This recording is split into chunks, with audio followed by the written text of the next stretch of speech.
Eu não deveria estar em casa naquela noite, mas lá estava eu, congelado do lado de fora do escritório do meu pai, ouvindo meus próprios pais discutindo casualmente sobre me jogar fora como lixo uma semana antes do Natal. Precisamos do Ryan de volta, disse minha mãe, com a voz fria e calculista. Ele é da família. Ela é dispensável. Ela nem sabe meu nome. 28 anos sendo a filha confiável, aquela que realmente construiu algo reduzido a um pronome.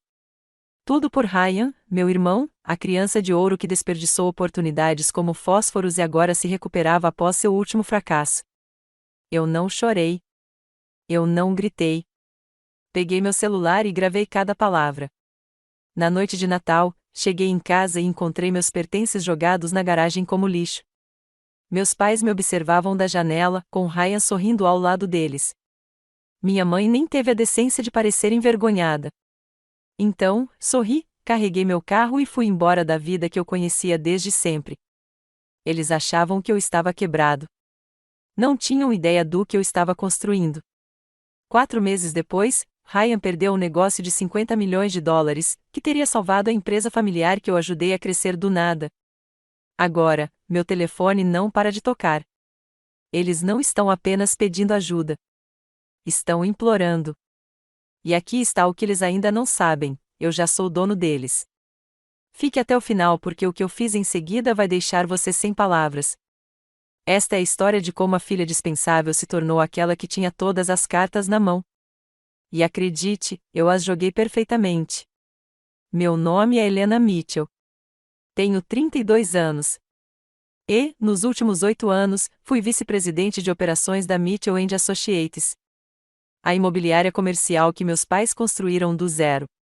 Eu achava que lealdade e resultados eram importantes nesta família. Eu estava enganada. 20 de dezembro, 22h47. Eu era o único que restava no prédio, o que não era incomum. A equipe de limpeza já havia feito sua ronda, deixando para trás o leve cheiro de polidor de limão e o zumbido do sistema de climatização como minhas únicas companhias.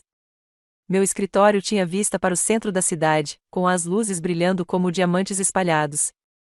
E espalhados sobre a minha mesa estavam os relatórios do quarto trimestre que eu vinha analisando nas últimas 3 horas. Os números contavam uma história que eu havia escrito com semanas de trabalho de 70 horas, aniversários perdidos e fins de semana sacrificados. Minha filial havia aumentado a receita em 42% este ano, 8,5 milhões de dólares em lucro líquido. Eu pessoalmente fechei a conta da Global Tech Industries, um projeto de desenvolvimento de 15 milhões de dólares que nos sustentaria pelos próximos 2 anos.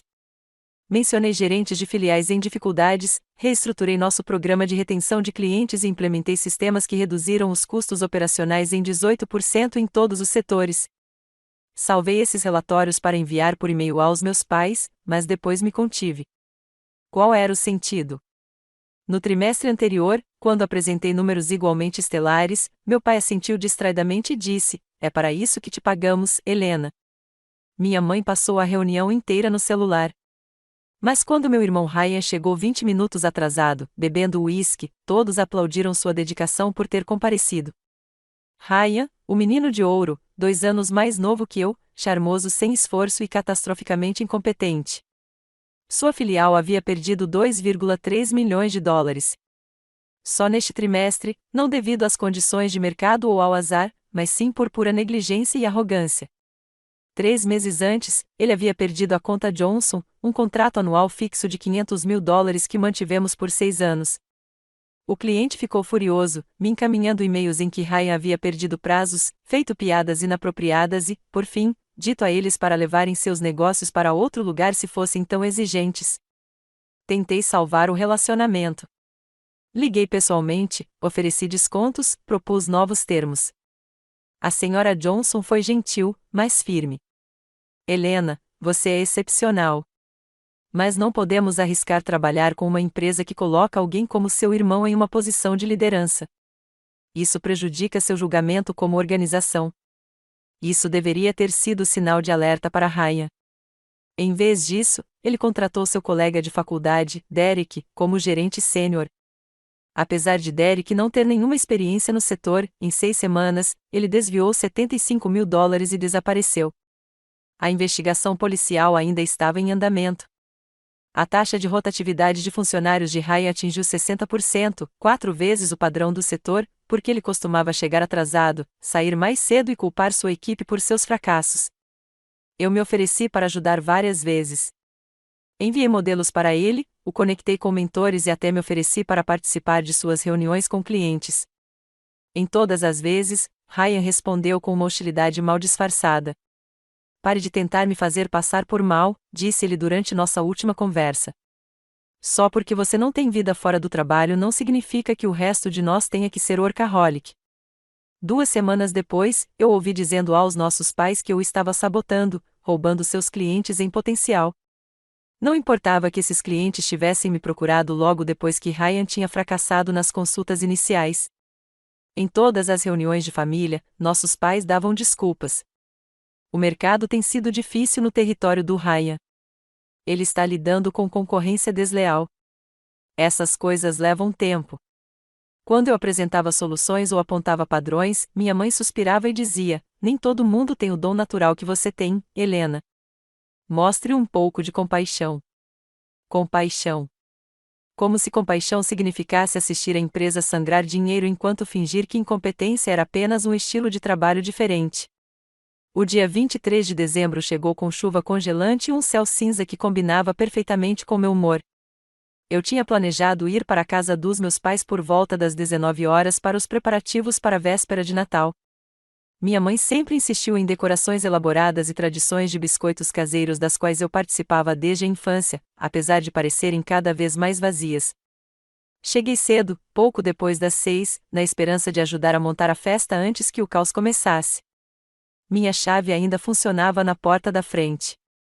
A casa cheirava a pinho e canela, e eu ouvia vozes vindas do escritório do meu pai no final do corredor. Reconheci as vozes dos meus pais, tensas e baixas. Eu deveria ter me anunciado, deveria ter gritado uma saudação. Em vez disso, algo no tom deles me fez parar de tirar o casaco pela metade, para ouvir. Não temos escolha. A voz do meu pai estava tensa. A filial do Ryan está perdendo dinheiro. Se não agirmos agora, se não conseguirmos apresentar ao conselho um plano de recuperação no primeiro trimestre, a empresa inteira vai à falência. Os bancos já estão fazendo perguntas. Então, removemos Helena do cargo. A voz da minha mãe era fria. Aliás, transferimos a filial dela para o Ryan. Daremos a ele um novo começo com um sistema comprovado. Silêncio. Então meu pai ficou mais quieto. Mas Helena construiu aquela filial do nada. Esses são seus clientes, seus relacionamentos, seus sistemas. Exatamente. O que significa que Ryan não pode falhar com essas vantagens. E Helena é tão talentosa. Se dermos a ela o ramo de Ryan, ela pode consertar. Ela está sempre superando desafios.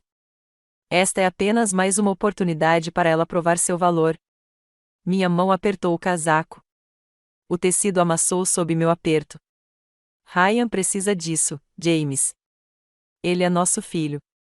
Ele está passando por dificuldades e temos o poder de ajudá-lo. Helena vai entender eventualmente. Fiquei paralisado naquele corredor. Gelo se espalhando pelas minhas veias. Eles não iriam apenas levar o crédito pelo meu trabalho.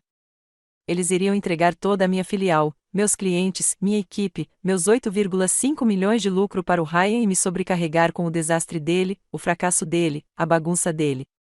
Enquadrar isso como uma oportunidade.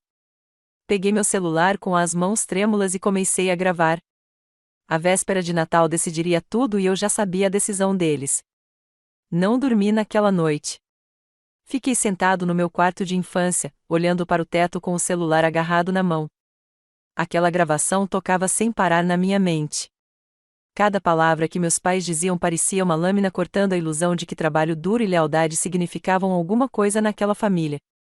A manhã da véspera de Natal chegou com a luz fraca do sol filtrando-se pelas janelas cobertas de gelo. Eu ouvia movimentos lá embaixo, o barulho de pratos batendo, a voz da minha mãe dando instruções para o preparo do café da manhã. Por um momento, pensei em não descer, em arrumar minhas coisas e ir embora antes que a farsa começasse. Mas eu precisava ir até o fim. Precisava saber exatamente até onde eles estavam dispostos a ir. Exatamente às 8 horas, meu pai se afastou da mesa. Vamos nos reunir no meu escritório, disse ele. Não era uma sugestão, era uma ordem. O estudo parecia diferente esta noite. Meu pai e minha mãe se posicionaram atrás da enorme mesa de carvalho, uma frente unida. Ryan sentou-se em uma cadeira ao lado, com uma caixa de lenços de papel visivelmente colocada na mesa ao lado. Fiquei em pé diante da mesa como um réu aguardando sentença. Meu pai abriu uma pasta de couro, tirou várias páginas datilografadas e preparou anotações. Aquilo não seria uma conversa. Recebemos sérias preocupações sobre sua conduta.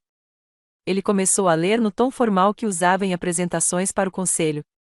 Diversos casos de recusa em colaborar com os membros da equipe, acumulação de recursos e sistemas proprietários, criação de um ambiente de trabalho hostil para seu irmão por meio de críticas constantes e comportamento desrespeitoso. Isso não é verdade.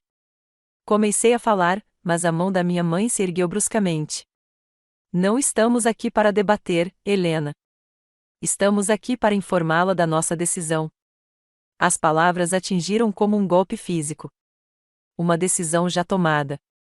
Não era uma reunião. Era um veredito. Você não quer ouvir a minha versão? Perguntei. Já ouvimos muita coisa, disse minha mãe friamente. De várias fontes. O padrão é claro. Peguei meu celular, com as mãos tremendo levemente. Então você precisa ver esses e-mails de 3 meses atrás. Ryan contatou um consultor perguntando como montar um caso para me remover. Ele vem fabricando evidências, distorcendo cada interação. O suspiro de Ryan cortou a sala. Você estava me espionando. Sua voz se elevou, soando genuinamente chocada. Metendo nas minhas comunicações privadas. Eu não passei por nada. O RH me enviou. É exatamente isso que eu quero dizer. Ryan se levantou, com a voz embargada. Você não pode respeitar limites. Você não pode me dar privacidade. Tudo tem que ser uma questão de controle com você. O rosto da minha mãe se transformou em algo que eu nunca tinha visto antes. Puro desgosto dirigido a mim. Seu ciúme do seu irmão se tornou tóxico, Helena. Realmente perturbador. Estas informações foram enviadas por Jaime Shen, do RH, eu disse, desesperada. Eu não hackeei nada. Alguém achou que eu deveria saber o que Ryan estava planejando. Meu pai ergueu a mão, com uma expressão dura. Chega. Seu comportamento esta noite prova tudo o que ouvimos. Você está tão obcecado em minar seu irmão que, de alguma forma, obteve a correspondência particular dele e está tentando distorcê-la em uma conspiração contra você. Não é uma reviravolta. Está tudo bem ali, preto no branco. Chega. A voz do meu pai ecoou pelo escritório. Ryan afundou na cadeira, os ombros tremendo de soluços. Quando a atenção dos meus pais se voltou para confortá-lo, seus olhos encontraram os meus por apenas uma fração de segundo. As lágrimas ainda estavam lá, mas por baixo delas havia algo mais. Um lampejo de triunfo, um sorriso tão breve que quase pensei ter imaginado. Te peguei, dizia sua expressão. Meu pai esperou até que o choro de Ryan diminuísse antes de continuar. Tomamos nossa decisão. A partir de 1º de janeiro, Ryan assumirá a gestão da sua filial. Você assumirá o controle da filial dele. A sala se inclinou. Você está entregando a ele meus clientes, minha equipe. Tudo o que eu construí. Você terá a oportunidade de provar que consegue consertar o que diz ser capaz de consertar, continuou meu pai, como se eu não tivesse falado nada. Você terá 6 meses para dar a volta por cima na filial, para demonstrar as habilidades que diz ter. 6 meses para consertar uma agência que Ryan passou anos destruindo. Para reconstruir relacionamentos com clientes que já haviam sido prejudicados, para motivar uma equipe desmoralizada com uma taxa de rotatividade de 60% e um escândalo de apropriação indébita ainda sob investigação. A situação não era apenas injusta. Foi projetada para o fracasso. E se eu não puder realizar esse milagre? Perguntei baixinho. Meu pai não respondeu diretamente, mas a implicação pairava no ar. Demissão, remoção, o fim. Minha mãe se inclinou para a frente, com a voz áspera. Você também vai pedir desculpas formalmente ao seu irmão esta noite pelo seu comportamento, pela sua hostilidade e pelas suas tentativas de sabotar a carreira dele. Olhei para Ryan, para seus olhos vermelhos e mãos trêmulas, para a performance que ele havia aperfeiçoado, depois para meus pais me julgando como se eu fosse uma estranha que os havia traído, e não a filha que havia sacrificado tudo pela empresa deles. A família que eu amava, as pessoas por quem trabalhei até a exaustão, nunca existiram de verdade. Ou talvez existissem, mas apenas quando era conveniente, apenas quando eu era útil. Não, eu disse. A palavra caiu em silêncio. Com licença. A voz da minha mãe estava fria. Não vou me desculpar por coisas que não fiz. Não vou participar dessa fraude. Você não fez uma única pergunta sobre o meu lado da história. Você não analisou uma única evidência que contradisse a narrativa do Ryan. Você tomou sua decisão antes mesmo de eu entrar nesta sala. O rosto do meu pai escureceu, suas mãos se espalmaram sobre a mesa. Então você está escolhendo se afastar desta família. Não da empresa, mas da família. Fiquei ali olhando para os três. Meu pai, que me ensinou a ler demonstrações financeiras quando eu tinha 12 anos. Minha mãe, que um dia me disse que eu conseguiria realizar qualquer coisa. Meu irmão que aprendeu que charme e lágrimas podem apagar qualquer responsabilidade. Não, respondi baixinho. Você já fez sua escolha, e não fui eu. Virei-me e saí do escritório, deixando a porta aberta atrás de mim. Dirigi sem rumo por 2 horas, com as mãos agarrando o volante com tanta força que meus dedos ficaram brancos. As ruas estavam vazias, a maioria das famílias já aconchegada em suas casas para a véspera de Natal. A neve tinha começado a cair, uns 10 flocos leves que se refletiam nos meus faróis como pequenos fantasmas. Eu não sabia para onde estava indo. Só sabia que não conseguiria ficar naquela casa nem mais um minuto. Por volta das 11 horas, entrei na minha rua. A casa de hóspedes reformada onde eu morava há 5 anos ficava nos fundos da propriedade dos meus pais, conectada por um caminho de pedras que ajudei meu pai a construir quando eu tinha 16 anos. Fiquei lá mesmo depois de conseguir pagar uma casa própria, dizendo a mim mesma que era prático, que pais idosos poderiam precisar de ajuda, que família significava estar perto. Algo estava errado. Mesmo da rua, eu conseguia ver formas escuras espalhadas pelo gramado da frente. Pisei no freio instintivamente, e o carro derrapou levemente na neve fresca antes de parar. Fiquei ali sentado, com o motor ligado, tentando entender o que estava vendo. Entrei na garagem lentamente, com os faróis iluminando a cena com detalhes horríveis. Caixas de papelão se racharam e seu conteúdo se desfez, caindo na neve. Minhas roupas, blazers profissionais e casacos de lã, jaziam amassados na neve derretida como trapos descartados. Fotografias emolduradas viradas para baixo em poças congeladas. Meu laptop, aquele com 8 anos de arquivos de trabalho e documentos pessoais, enfiado descuidadamente em um saco de lixo preto que havia rasgado. Eles não me expulsaram apenas da empresa. Me expulsaram de casa.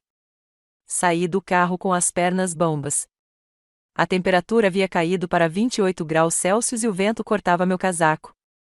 Atravessei o gramado pegando um porta-retrato. O vidro estava rachado. Era uma foto da minha formatura na faculdade. Meu pai estava com o braço em volta dos meus ombros, nós dois sorrindo. Coloquei-a no chão com cuidado e fui em direção à porta da casa de hóspedes. A chave não funcionava. Tentei 3 vezes, balançando a maçaneta antes de me dar conta da realidade. Eles tinham trocado as fechaduras. Na véspera de Natal, enquanto eu estava sentado naquele escritório sendo julgado e condenado, alguém estava aqui jogando minha vida em sacos de lixo e trocando as fechaduras da minha casa. Bati com mais força e bati com o punho até a mão doer. Nenhuma luz se acendeu na casa de hóspedes, mas eu conseguia ver luzes na casa principal, retângulos amarelos e aconchegantes contra a escuridão da neve. Liguei para o celular da minha mãe. Tocou uma vez, depois caiu na caixa postal. Bloqueado. Tentei o do meu pai. Mesma coisa. O número do Ryan fez a mesma coisa. A neve caía com mais força, acumulando-se nos meus ombros e derretendo-se no meu cabelo. Caminhei até a casa principal e bati na porta da frente. Bati até meus dedos ficarem em carne viva. 20 minutos se passaram. Meus pés ficaram dormentes dentro dos sapatos sociais. Finalmente, a luz da varanda acendeu. A porta se abriu 15 segundos. Algo me fez pegá-lo, levá-lo até meu carro e colocá-lo no porta-malas antes que os carregadores terminassem de carregar o caminhão. Naquela noite, sentado no meu futon com um sanduíche de pasta de amendoim e chá barato, abri a caixa. Declarações de imposto de renda antigas, amareladas e novinhas em folha. Escrituras de casas que haviam vendido antes de eu nascer, extratos bancários de contas que não existiam mais. Quase descartei tudo como irrelevante quando notei um envelope pardo lacrado no fundo. O endereço estava escrito com uma letra que eu não reconheci, enviado para minha mãe, para um endereço do qual eu nunca tinha ouvido falar. Não abri. Ainda não. Havia algo significativo demais para ser apressado. Em vez disso, peguei a declaração de imposto de renda de 1999. Sem curiosidade sobre nada em particular. Meus olhos percorreram as deduções detalhadas, juros de hipoteca, doações de caridade e despesas médicas. Então eu vi uma rubrica para honorários advocatícios. $15.000 pagos a serviços de direito de família com uma anotação na margem, finalização da adoção. Nasci em 1998. Li a frase 3 vezes, com meu sanduíche esquecido no colo. Finalização da adoção. As palavras não faziam sentido no início, mas depois passaram a fazer sentido de mais de uma vez. Peguei a declaração de imposto de renda de 1998 e procurei por entradas semelhantes. Lá estava de novo, $12.000 para o serviço de adoção de Massachusetts. Minhas mãos começaram a tremer. Larguei os papéis e olhei para o envelope lacrado, com aquela caligrafia desconhecida, endereçada à minha mãe. Por que nunca me contaram? Por que esconderam isso numa caixa de armazenamento como um segredo vergonhoso? E de repente a distância fria, o jeito como minha mãe me olhava com algo que não era exatamente amor, o jeito como meu pai não conseguia me olhar nos olhos, tudo tomou uma forma diferente. Talvez não se tratasse apenas de Ryan ser o filho favorito. Talvez houvesse algo mais profundo, algo que eles haviam enterrado há 30 anos e nunca pretenderam que eu encontrasse. Havia arquivos escondidos naquelas caixas, arquivos com o meu nome. E algo me dizia que eles continham a resposta para o porquê de eu nunca ser o suficiente. Por 4 dias, aquele envelope lacrado ficou no meu futon como se fosse algo vivo. Eu o pegava, virava nas mãos e depois o colocava de volta no lugar. Parte de mim sabia que, assim que o abrisse, algo fundamental mudaria. A história que eu havia contado a mim mesma sobre quem eu era teria que ser reescrita. No dia 16 de janeiro, depois de outro jantar de macarrão instantâneo e do silêncio sufocante do meu apartamento-estúdio, finalmente coloquei meu dedo sob a aba. O envelope continha documentos oficiais, de papel grosso e formal. Um decreto de adoção do Tribunal de Família do Condado, datado de 12 de março de 1998. A linguagem era densa e com facilidade jurídica, mas certas frases me chamaram a atenção como se tivessem sido escritas em neon. Término dos direitos parentais. Tutela legal transferida. Mudança de nome autorizada. Minhas mãos tremiam ao encontrar a certidão de nascimento. A certidão de nascimento original constava no topo. Nome da mãe, Catherine Anne Morrison. Nome do pai, Robert James Shane. O nome da criança, o nome que carreguei durante as primeiras semanas de vida. Morgan Shane. Morgan. Não Helena. Sussurrei em voz alta e soou como o nome de uma estranha. Abaixo dos documentos legais, havia uma carta escrita à mão em papel timbrado crin. A tinta estava desbotada, mas ainda legível. A data no topo, março de 1997, um ano antes de eu nascer.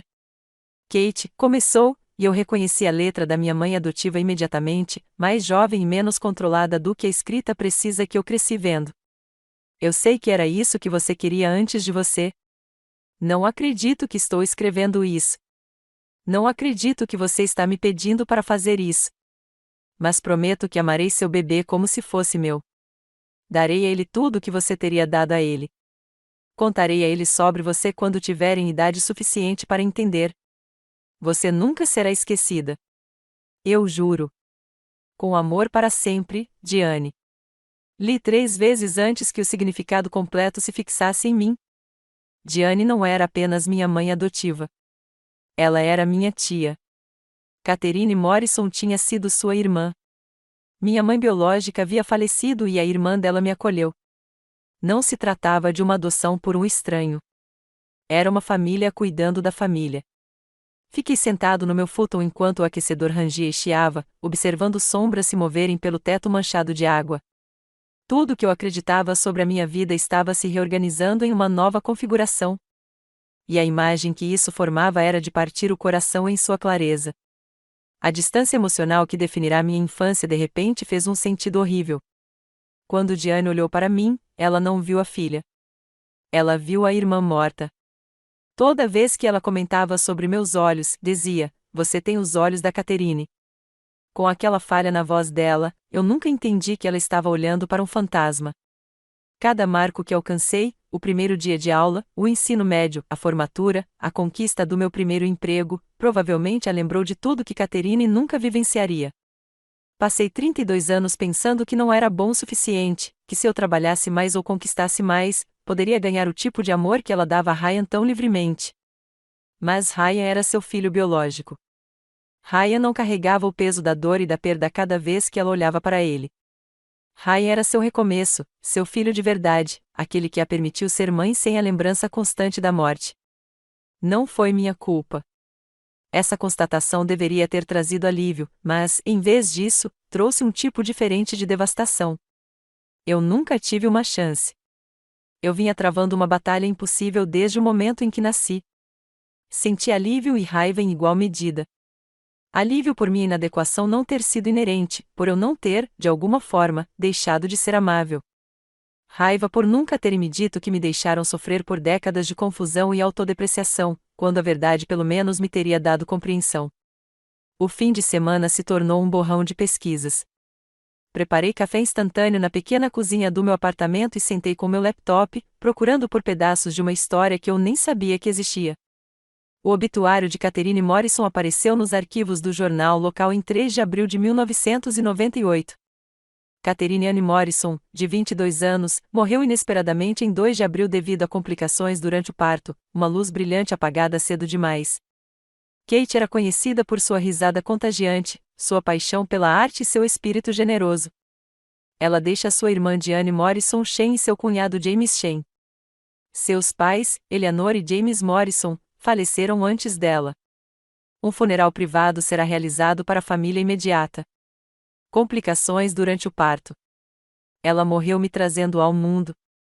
E não houve menção de um bebê sobrevivente, como se eu tivesse morrido com ela ou nunca tivesse existido. Em seguida, procurei por Robert James Shane, esperando encontrar pouca coisa. Em vez disso, encontrei tudo. Ele era o CEO da Shane Industries, uma empresa imobiliária comercial avaliada em cerca de 200 milhões de dólares. Sua empresa era especializada em desenvolvimento urbano sustentável, com projetos em todo o Nordeste. Sua foto profissional mostrava um homem na faixa dos 50 anos, com cabelos escuros começando a ficar grisalhos nas têmporas, olhar penetrante e expressão séria. Estudei seu rosto, procurando por pedaços de mim, o formato do maxilar, talvez a postura dos ombros. Um artigo da Forbes de 2010 descreveu seu trabalho filantrópico. Shane doou mais de 15 milhões de dólares para iniciativas educacionais na última década, com foco especial em bolsas de estudo para estudantes que sofreram perdas familiares. Quando questionado sobre suas motivações, Shane demonstra uma emoção incomum. Todos merecem acesso a oportunidades, diz ele, independentemente das circunstâncias de seu nascimento. Colegas especulam que esse comprometimento decorre de uma perda pessoal na juventude, embora Shane se recuse a dar mais detalhes. Uma perda pessoal? Ele sabia de mim? Catherine lhe contará que estava grávida antes de morrer, ou ele fora completamente excluído, sem saber que tinha um filho morando a 80 quilômetros de distância? Encontrei facilmente o endereço do escritório corporativo dele. A Shane Industries tinha sede no distrito financeiro, em uma daquelas torres de vidro que refletiam as nuvens e o céu. Ele estivera tão perto assim o tempo todo. Enquanto eu crescia me sentindo um estranho na minha própria família, meu pai biológico estava construindo um império a 1 hora de carro de distância. As perguntas se multiplicaram mais rápido do que eu conseguia processá-las. Será que ele sabia que Catherine estava grávida? Será que ele queria se envolver? Será que Diane e o marido me afastaram dele deliberadamente? Ou será que ele sabia e escolheu não atrapalhar sua vida com uma criança inconveniente? Eu não era filha deles. Parei de andar. A resposta de Ryan foi mais calma, mas percebi a satisfação presunçosa em seu tom. Peguei meu celular e adicionei uma nova nota ao arquivo que estava criando. Em 10 de fevereiro, ouvi minha mãe e o diretor-geral planejando me culpar pelos prejuízos da empresa após a demissão. Eles podiam mentir para si mesmos o quanto quisessem. Podiam negar a realidade até que a empresa literalmente desmoronasse. Mas os números não mentiam. Registros financeiros, contratos de clientes, depoimentos de funcionários, e-mails, diretoria, atas de reuniões. Eu documentava tudo. E guardava recibos. Passei a noite de 15 de fevereiro trabalhando em algo que eu sabia que provavelmente seria inútil, mas minha consciência não me deixou ignorar. Apesar de tudo que fizeram, eu não podia ver a empresa falir sem ao menos tentar ajudar. Talvez tenha sido tolice. Talvez tenha sido uma última tentativa de me aproximar da família em que eu um dia acreditei, mas eu tinha que tentar. O plano estratégico levou 12 horas para ser concluído.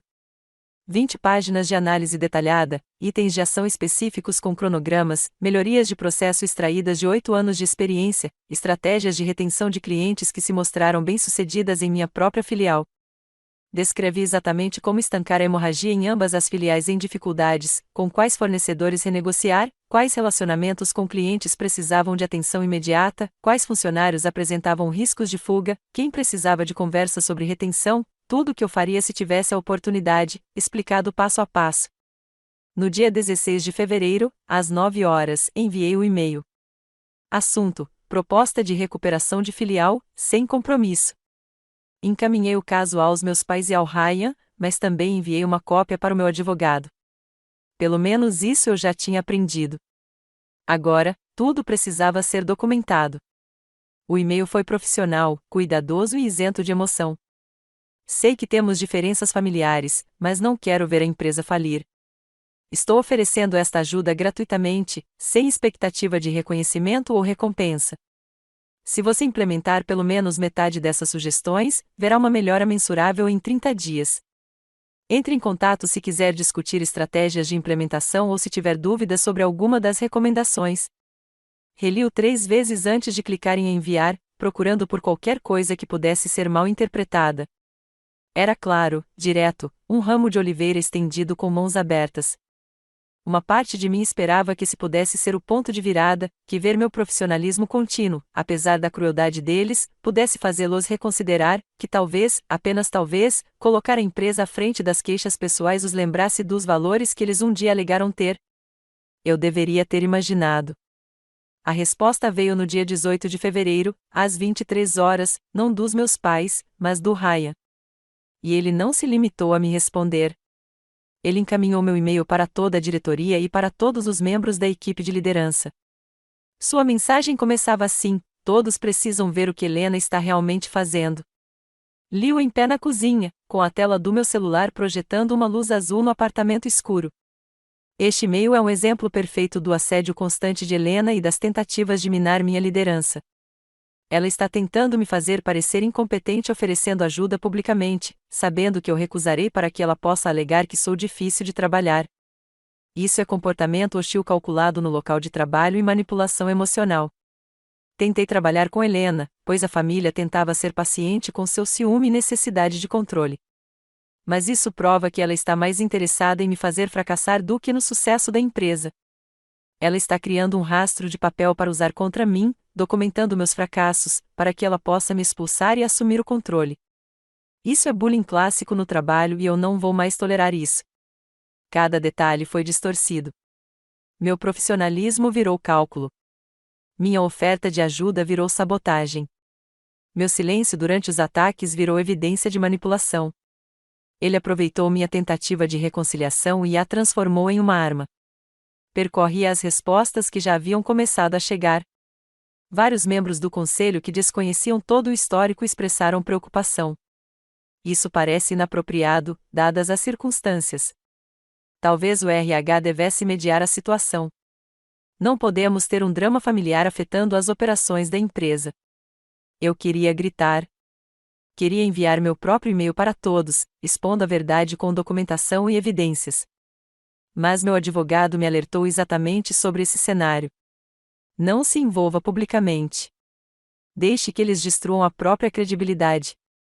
Sua hora chegará. No dia 20 de fevereiro, um mensageiro entregou uma carta registrada em meu apartamento. O endereço do remetente era Morrison & Associates, um dos escritórios de advocacia mais caros do estado. Minhas mãos tremiam quando o abri. Aviso de cessação e desistência, dizia o cabeçalho em letras maiúsculas e em negrito. Você está notificado para interromper imediatamente todo o contato com Ryan Mitchell, incluindo, mas não se limitando a e-mails, mensagens, comunicações no local de trabalho não diretamente necessárias para as operações comerciais e quaisquer tentativas de oferecer assistência ou se envolver de outra forma nas operações da filial dele. Este comportamento constitui assédio e criação de ambiente de trabalho hostil, de acordo com a legislação trabalhista de Massachusetts. Contatos posteriores resultarão em ação judicial por assédio no local de trabalho e demissão imediata da Mitchell & Associates sem justa causa. Além disso, você está proibido de discutir métricas financeiras de desempenho da filial ou estratégias da empresa com quaisquer membros do conselho ou funcionários que não sejam seus subordinados diretos. Qualquer violação destes termos será considerada uma violação material do seu contrato de trabalho e motivo para demissão imediata sem indenização ou continuação dos benefícios. A carta tinha 3 páginas, cada parágrafo mais ameaçador que o anterior. Eles contrataram uma empresa que cobrava $800 por hora para me silenciar. Liguei para o meu advogado imediatamente. Ele leu a carta enquanto eu esperava, ouvindo emitir pequenos grunhidos de desaprovação. É intimidação, disse ele finalmente. Juridicamente, isso é fraco. Eles estão alegando assédio, mas oferecer um plano de negócios não é assédio. Você poderia lutar contra isso e provavelmente vencer, mas, Helena, lutar contra isso vai te custar no mínimo $50.000 em honorários advocatícios. Talvez mais, se eles realmente se empenharem. E você não tem esse dinheiro agora. Então, o que eu faço? Você cumpre. Documenta tudo. Continua fazendo seu trabalho perfeitamente. E espera. Seu contrato expira em 31 de março. Faltam 5 semanas. Não dê munição a eles até lá. Agradeci, encerrei a ligação e sentei no meu futon, olhando para o cabeçalho do documento. Meus pais tinham gastado milhares de dólares com advogados para me ameaçar, para garantir que eu nem tentasse salvar a empresa deles. Eles preferem pagar um escritório de advocacia de alto nível do que aceitar um plano estratégico gratuito que pode realmente funcionar. A família que eu amava realmente se foi. Talvez nunca tivesse existido. Não da maneira que eu acreditava. Eu era o fantasma de Catherine Morrison, uma obrigação da qual eles se ressentiam, um lembrete de uma perda da qual não conseguiam escapar. E Ryan era o filho verdadeiro deles, aquele que eles protegeriam a qualquer custo, mesmo que esse custo fosse a própria empresa. Dobrei a carta cuidadosamente e a adicionei ao meu crescente arquivo de documentação. A cada e-mail, a cada relatório financeiro, a cada evidência de suas decisões e da minha competência, eu estava construindo algo, embora ainda não soubesse bem o que. Tudo bem, eu tentei salvá-los. Mostrei misericórdia quando eles não me mostraram nenhuma. Ofereci ajuda e fui ameaçado com ação judicial. Não cometeria esse erro novamente. Eu guardaria minha misericórdia para quando eles viessem implorar. E eles veriam. Março chegou com a certeza de que eu tinha 31 dias restantes. 31 dias até meu contrato expirar e eles finalmente poderiam me dispensar sem consequências legais. A carta de cessação e desistência deixou suas intenções bem claras. Mas se eles achavam que eu passaria meu último mês derrotado e em silêncio, estavam me subestimando completamente. Eu não podia recrutar funcionários diretamente nem discutir a estratégia da empresa fora da minha filial. Mas não podia controlar quem vinha até mim. Jaime, do RH, apareceu no meu apartamento no dia 3 de março, bem depois do horário comercial. Ela parecia nervosa, olhando por cima do ombro como se alguém pudesse estar seguindo-a. Preciso te mostrar uma coisa, disse ela, tirando uma pasta da bolsa. Não posso te dar isso oficialmente, mas você precisa saber. Dentro, havia cópias de 15 queixas formais registradas contra a Ryan nas últimas 6 semanas. Gestão hostil, abuso verbal. Uma queixa detalhava uma piada de assédio sexual que ele havia feito durante uma reunião de equipe, que ultrapassou todos os limites profissionais.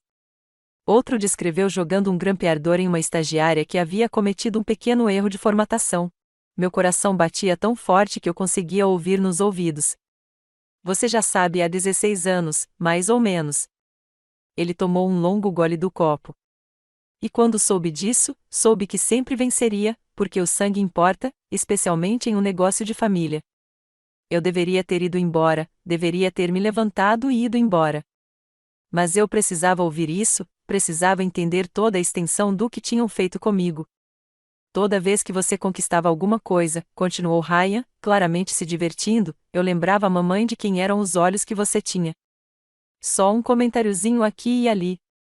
Helena realmente se parece com a tia Kate, não é? Deve ser difícil para você. E a mamãe ficava com aquele olhar, sabe, aquele olhar de tristeza. E de repente, sua conquista não parecia mais tão impressionante. Minhas mãos tremiam. Agarrei a borda do balcão para firmá-las. Toda vez que pensavam em te promover, te dar mais responsabilidades, eu dizia algo como: espero que você não favoreça o filho adotivo só para provar que o ama tanto quanto a nós. Funcionava sempre. Mamãe compensava me elogiando, me dando oportunidades, me protegendo quando eu errava. Ele se aproximou, com o hálito de uísque. Você achava que era uma questão de competência. Você achava que se trabalhasse mais, conquistasse mais, eventualmente eles viriam o seu valor. Mas nunca foi isso. Eu me certifiquei disso. De repente, o bar pareceu pequeno demais, o ar rarefeito demais. Não se tratava apenas de favoritismo ou lealdade cega dos pais. Era uma guerra psicológica deliberada e calculada que durava mais de uma década. É por isso que eu não estava preocupado com suas avaliações de desempenho, com os números da sua filial ou com seus planos estratégicos, disse Ryan, recostando-se em seu banco com uma confiança satisfeita. Sangue vence a competência em uma empresa familiar. Sempre venceu e sempre vencerá. Você nunca ia ganhar isso, Helena. Você estava jogando um jogo cujas regras garantiam o seu fracasso. Ele se levantou, apoiando-se no balcão. Você deveria ter aceitado o seu lugar. Ficado quieto. Permanecido grato pelo que lhe deram. Agora você vai perder tudo. Ele fez uma pausa, e seu sorriso se tornou cruel. Inclusive a ilusão de que você realmente fez parte desta família. Ele se afastou, zigue-zagueando entre as mesas, deixando-me sentado sozinho com os destroços de 16 anos de manipulação. Pedi uma bebida, minha primeira bebida alcoólica em meses, porque não tinha dinheiro para isso, pois estava sobrevivendo à base de lamen e disciplina. O barman me serviu o uísque, e eu o virei de um só gole. Por vários minutos, fiquei ali sentado, sentindo o álcool aquecer meu peito, esperando a devastação chegar, a tristeza, a raiva, o colapso completo de qualquer esperança frágil que eu ainda carregasse. Em vez disso, algo mais veio: clareza. Durante todos esses anos, eu me culpei, trabalhei mais duro, tentei ser perfeita, me dobrei em formas que eu achava que finalmente conquistariam o amor deles. Eu internalizei a frieza deles como prova da minha inadequação, mas tudo foi armado desde o início. Ryan usou minha adoção como arma, passou 16 anos envenenando sistematicamente meu relacionamento com meus pais, garantiu que cada conquista que eu conquistasse fosse minada antes que pudesse fazer diferença. Aquilo não era família. Nunca tinha sido família. Era uma guerra psicológica, e eu a vinha travando às cegas. Mas Ryan acabará de cometer um erro crucial. Ele confessou, me contou todos os detalhes de sua campanha calculada, admitiu mais de uma década de sabotagem deliberada, e fez isso porque achava que eu já estava derrotado, achava que eu não tinha mais nada com que lutar. Ele estava errado. Peguei meu celular e abri o aplicativo de mensagens de voz. Falei clara e sistematicamente, documentando tudo o que Ryan havia dito enquanto a memória estava nítida e fresca, cada detalhe, cada admissão, cada pedaço de sua confissão. Então, mandei uma mensagem para o meu advogado: preciso me encontrar o mais rápido possível. Tenho novas informações. O jogo muda amanhã. Sua resposta veio em minutos: meu escritório, 9 horas. Terminei minha bebida e me levantei. Minhas pernas estavam firmes. Minhas mãos pararam de tremer. A dor viria depois, eu sabia, o peso de entender que toda a minha infância havia sido moldada pela crueldade calculada de uma pessoa. Mas naquele momento, eu senti algo diferente, um propósito. Então, essa era sua arma o tempo todo, Ryan. Um segredo que você empunhou como uma faca por mais de uma década, me cortando cada vez que eu tentava me reerguer. Você usou minha própria biologia contra mim, transformou a dor da minha mãe aflita em uma ferramenta para me manter no meu lugar. Mas você cometeu um erro fatal. Você me contou tudo. A reunião com meu advogado em 6 de abril durou 3 horas. Expliquei tudo o que Ryan havia me dito no bar do hotel, mostrei a ele meu memorando de voz documentado e expliquei os 16 anos de sabotagem sistemática. Ele ouviu atentamente, tomando notas e, ocasionalmente, fazendo perguntas esclarecedoras. Isso muda as coisas significativamente, disse-lhe quando terminei. Isso estabelece um padrão de interferência maliciosa no seu emprego. Somado às outras evidências que você reuniu, você tem fundamento para múltiplas alegações. Não estou interessado em processá-los, eu disse. Ainda não, pelo menos. Quero saber o que mais está por vir. Quero ver até onde isso vai antes de agir. Ele assentiu lentamente. Às vezes, a melhor estratégia é a paciência. Deixe-os terminar de se destruir. Em 8 de abril, a notícia se espalhou pela empresa. Ryan havia assinado um contrato importante com a Premier Solutions LLC, uma fornecedora que supostamente forneceria atualizações de infraestrutura tecnológica, $5 milhões em 2 anos. Ele anunciou isso triunfantemente em um e-mail enviado a toda a empresa, apresentando-o como prova de que ele era capaz de fechar negócios significativos tão bem quanto eu. Em 10 de abril, os problemas já estavam surgindo. Marcos, que havia se juntado recentemente a um concorrente, mas ainda tinha amigos na Mitchell & Associates, me ligou com informações que achava que eu deveria saber. A Premier Solutions é uma empresa fantasma, disse ele. Mal está em operação, sem histórico. As referências que o Ryan listou? Liguei para um deles. Eles nunca ouviram falar da Premier Solutions. A coisa toda cheira a fraude. Fiz minha própria pesquisa naquela noite. A Premier Solutions tinha um site que parecia profissional à primeira vista, mas, pesquisando mais a fundo, descobri que tinha apenas 3 meses. Os projetos alegados não puderam ser verificados. A equipe de liderança tinha fotos de rosto que, após uma busca reversa de imagens, revelaram ser fotos de banco de imagens. A alta gerência deve ter descoberto as mesmas coisas, porque em 12 de abril, houve uma investigação de emergência. Linda me ligou, com a voz tensa de estresse. Helena, esse acordo com a Premier Solutions pode nos levar à falência. Seu irmão não fez nenhuma diligência prévia, ignorou todos os sinais de alerta e correu para assinar porque queria algo grande para anunciar antes da reunião do conselho do primeiro trimestre. Ela fez uma pausa. Há também uma comissão de intermediação de $500 mil que foi para um consultor que conectou Ryan à Premier. A coisa toda parece um acordo de propina. Meus pais sabem? Eles sabem. Estão controlando os danos. Sua mãe ainda o defende, dizendo que se aproveitaram dele. Seu pai está menos convencido, mas ainda não está disposto a admitir isso publicamente. Em 15 de abril, mais 2 desastres ocorreram simultaneamente. A Johnson Industries enviou uma carta formal de rescisão, encerrando um relacionamento que durou 12 anos e gerou $400 mil em receita anual. A carta foi direta: estamos mudando para um concorrente imediatamente devido ao descumprimento consistente de prazos e ao comportamento antiprofissional da nova gestão sob a liderança de Ryan Mitchell. Esta decisão é definitiva. Naquela mesma tarde, o Patterson Group entrou com uma ação judicial contra a Mitchell & Associates no valor de $1,2 milhão por quebra de contrato. A denúncia alegava que a filial de Ryan não havia prestado os serviços prometidos, pelos quais Patterson já havia pago depósitos substanciais.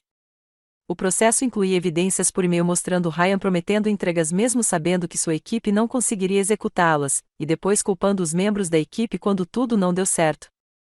O seguro de responsabilidade civil da empresa cobriria parte dos danos, mas não todos. E os danos à reputação eram incalculáveis.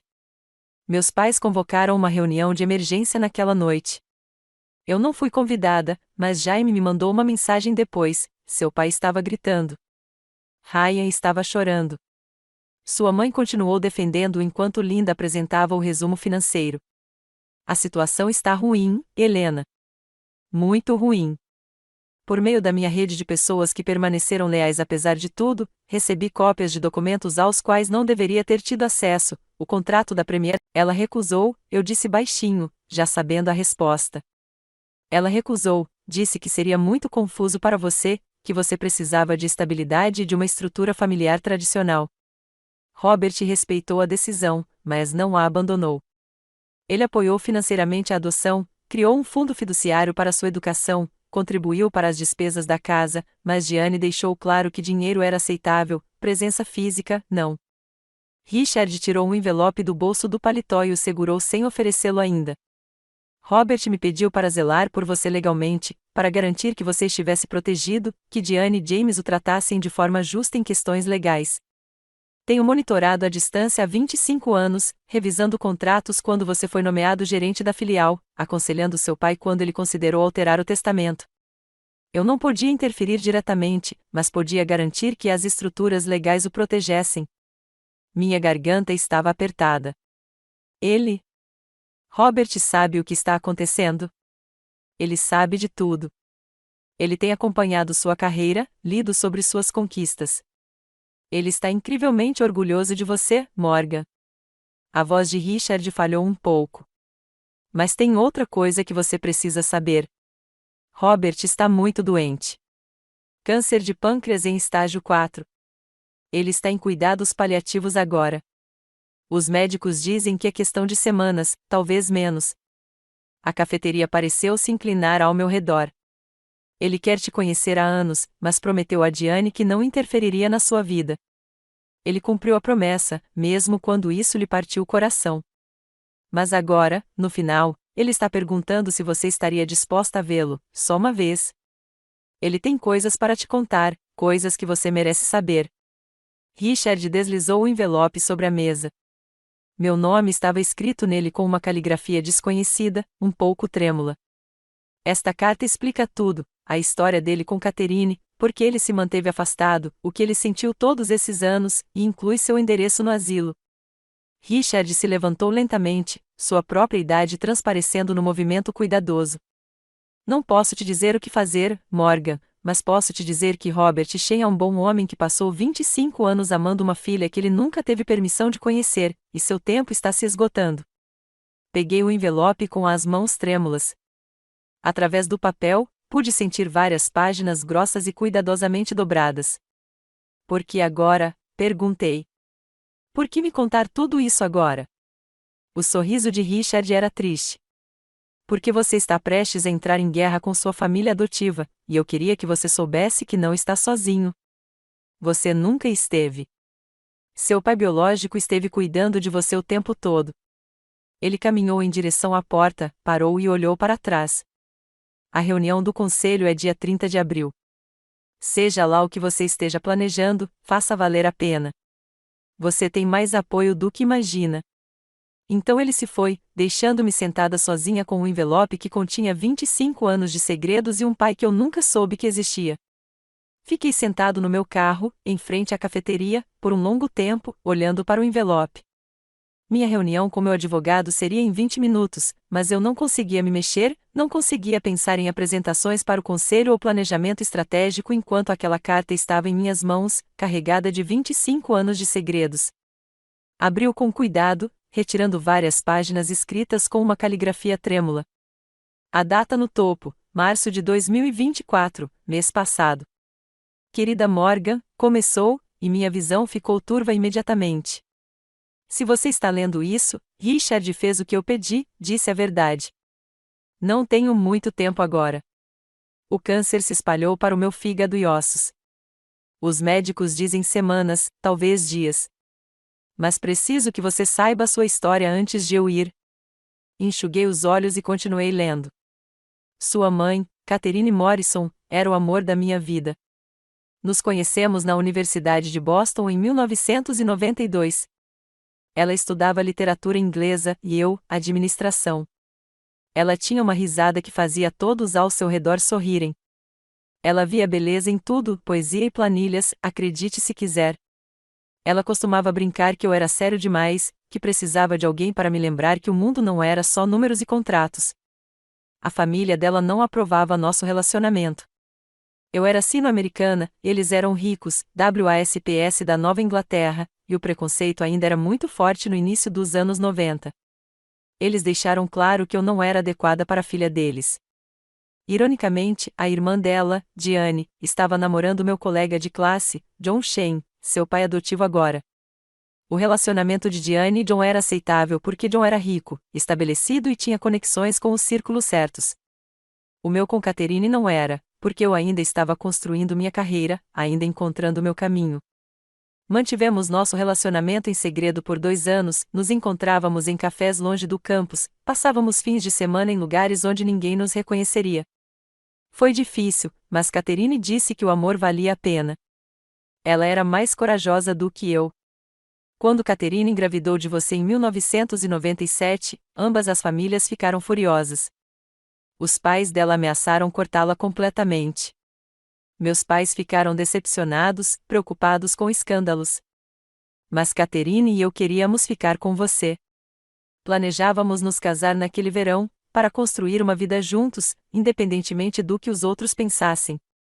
Ela estava tão animada para ser mãe.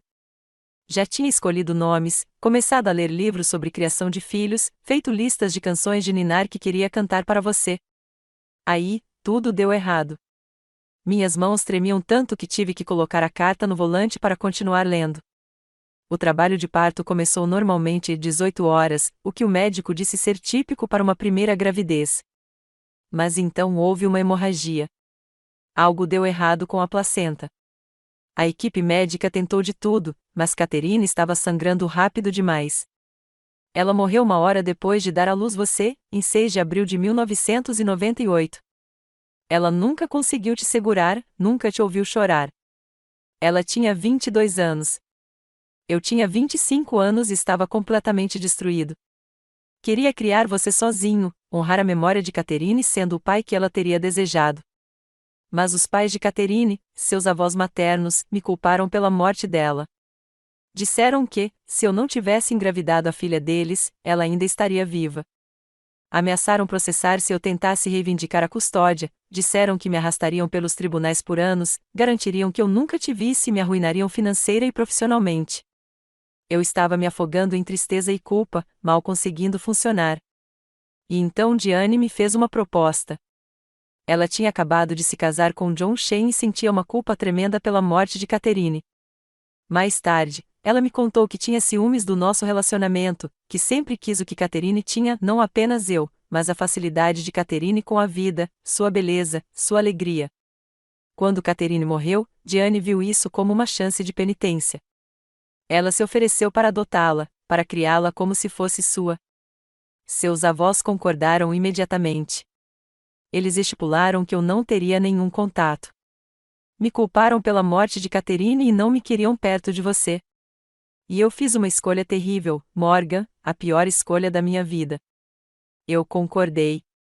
Abri mão dos meus direitos parentais porque pensei que você teria uma vida melhor com uma família estabelecida do que com um jovem de 25 anos em luto que mal conseguia sair da cama de manhã. Mas criei um fundo fiduciário para sua educação, garanti que Diane tivesse recursos financeiros para lhe dar tudo o que você precisasse, pedi a Richard que o protegesse legalmente e o vigiasse à distância.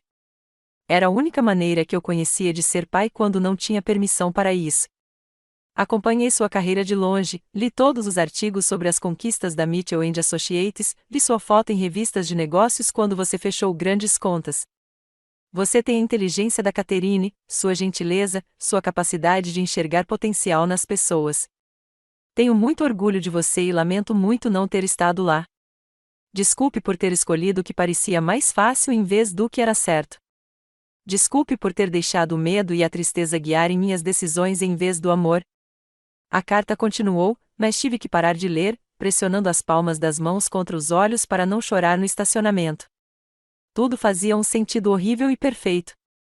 Agora, Diane não tinha apenas adotado o filho da irmã.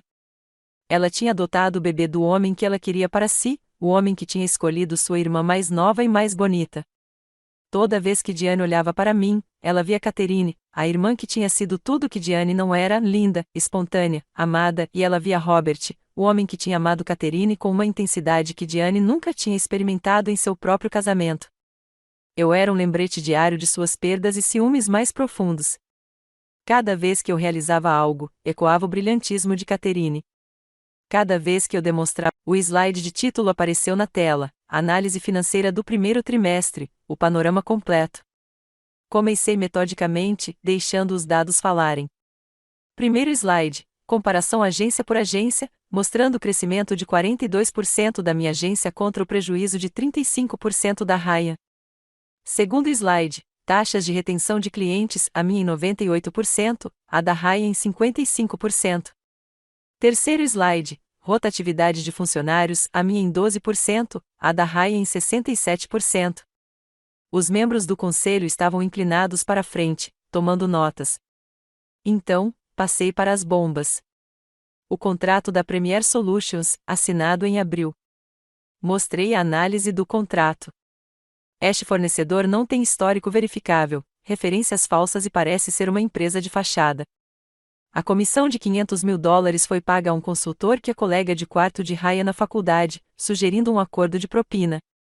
Ryan se remexeu na cadeira. Isso é uma completa deturpação. Tenho registros bancários, disse calmamente, avançando para o próximo slide, mostrando o rastro de pagamento. Em seguida, vieram os documentos do processo de Patterson, mostrando e-mails em que Ryan havia prometido entregas enquanto os membros de sua própria equipe o alertavam repetidamente de que o prazo era impossível. Mostrei as reclamações sobre o ambiente de trabalho hostil, os relatórios de despesas mostrando $90 mil em despesas pessoais, restaurantes sem reuniões com clientes correspondentes, viagens de negócios para destinos de férias sem propósito comercial, faturas de fornecedores inexistentes. Isso não é apenas desempenho ruim, concluí, com a voz firme. Isso é fraude, apropriação indébita e violação do dever fiduciário. A empresa enfrenta uma ameaça existencial por causa das ações de uma pessoa, e a liderança tem protegido essa pessoa em vez de proteger a empresa. O silêncio tomou conta da sala de reuniões por 30 segundos, o único som era o zumbido do projetor. Patricia Walsh falou primeiro. Isso é, e estou sem palavras. Todas essas evidências são verificadas? Linda, a controladora, endireitou-se na cadeira. Posso confirmar que todos os documentos financeiros estão corretos. Estou tentando levar essas preocupações à gerência há meses, mas me disseram para não causar problemas. Marcos, o CFO, assentiu. Igualmente. Fomos explicitamente instruídos a parar de fazer perguntas sobre certas despesas. A sala explodiu. Os membros do conselho começaram a falar uns com os outros, exigindo explicações, pedindo esclarecimentos. Ryan se levantou de um salto. Isso é calúnia. Helena está tentando me sabotar há meses. Ela está mentindo, distorcendo tudo para me fazer passar mal porque sempre teve ciúmes. Levantei um pendrive. Tudo o que apresentei está documentado e verificado. Tenho cópias para todos aqui. Dei a volta na mesa e coloquei um pendrive na frente de cada membro do conselho. Revisem quando quiserem. Cada alegação é respaldada por documentos de fontes primárias. Minha mãe se levantou, com o rosto corado. Este é um assunto de família que deve ser tratado em particular, não discutido na frente de. Patrícia a interrompeu bruscamente. Esta é uma questão de governança corporativa, Diane. Se pelo menos metade do que Helena apresentou for verdade, estamos diante de possíveis acusações criminais. Precisamos de uma investigação independente imediatamente e precisamos suspender Ryan de todas as responsabilidades operacionais enquanto aguardamos a investigação. Meu pai tentou se recompor. Agora, não vamos nos precipitar. Precisamos de um tempo para revisar. Estou pedindo uma votação de emergência, disse Patrícia. Todos a favor da suspensão de Ryan Mitchell de funções operacionais enquanto se aguarda uma investigação independente sobre essas alegações. Mãos se ergueram ao redor da mesa, Patrícia, Thomas, Sarah e os outros 2 membros externos do conselho. Linda levantou a mão. Marcos levantou a dele. Dos que se opuseram, apenas os meus pais se levantaram. A moção foi aprovada por 6-2. Ryan, você está suspenso com efeito imediato. Você precisará entregar suas credenciais de acesso e chaves da empresa antes de sair hoje. O rosto de Ryan ficou roxo de raiva. Ele varreu os papéis da mesa, fazendo-os voar pela sala. Vocês vão se arrepender disso, todos vocês. Estão cometendo um erro enorme, e quando isso explodir na cara de vocês, não voltem rastejando para mim. Ele correu em direção à porta, parou e se virou, com os olhos fixos nos meus. O olhar que me lançou era puro ódio, uma promessa de retribuição. Então ele se foi, a porta batendo atrás dele com tanta força que as janelas estremeceram. A reunião se transformou em caos, membros do conselho exigindo reuniões de acompanhamento, meus pais tentando, sem sucesso, minimizar a situação, o advogado anotando freneticamente sobre a exposição à responsabilidade. Recostei-me na minha cadeira, minhas mãos finalmente começando a tremer agora que a adrenalina estava passando.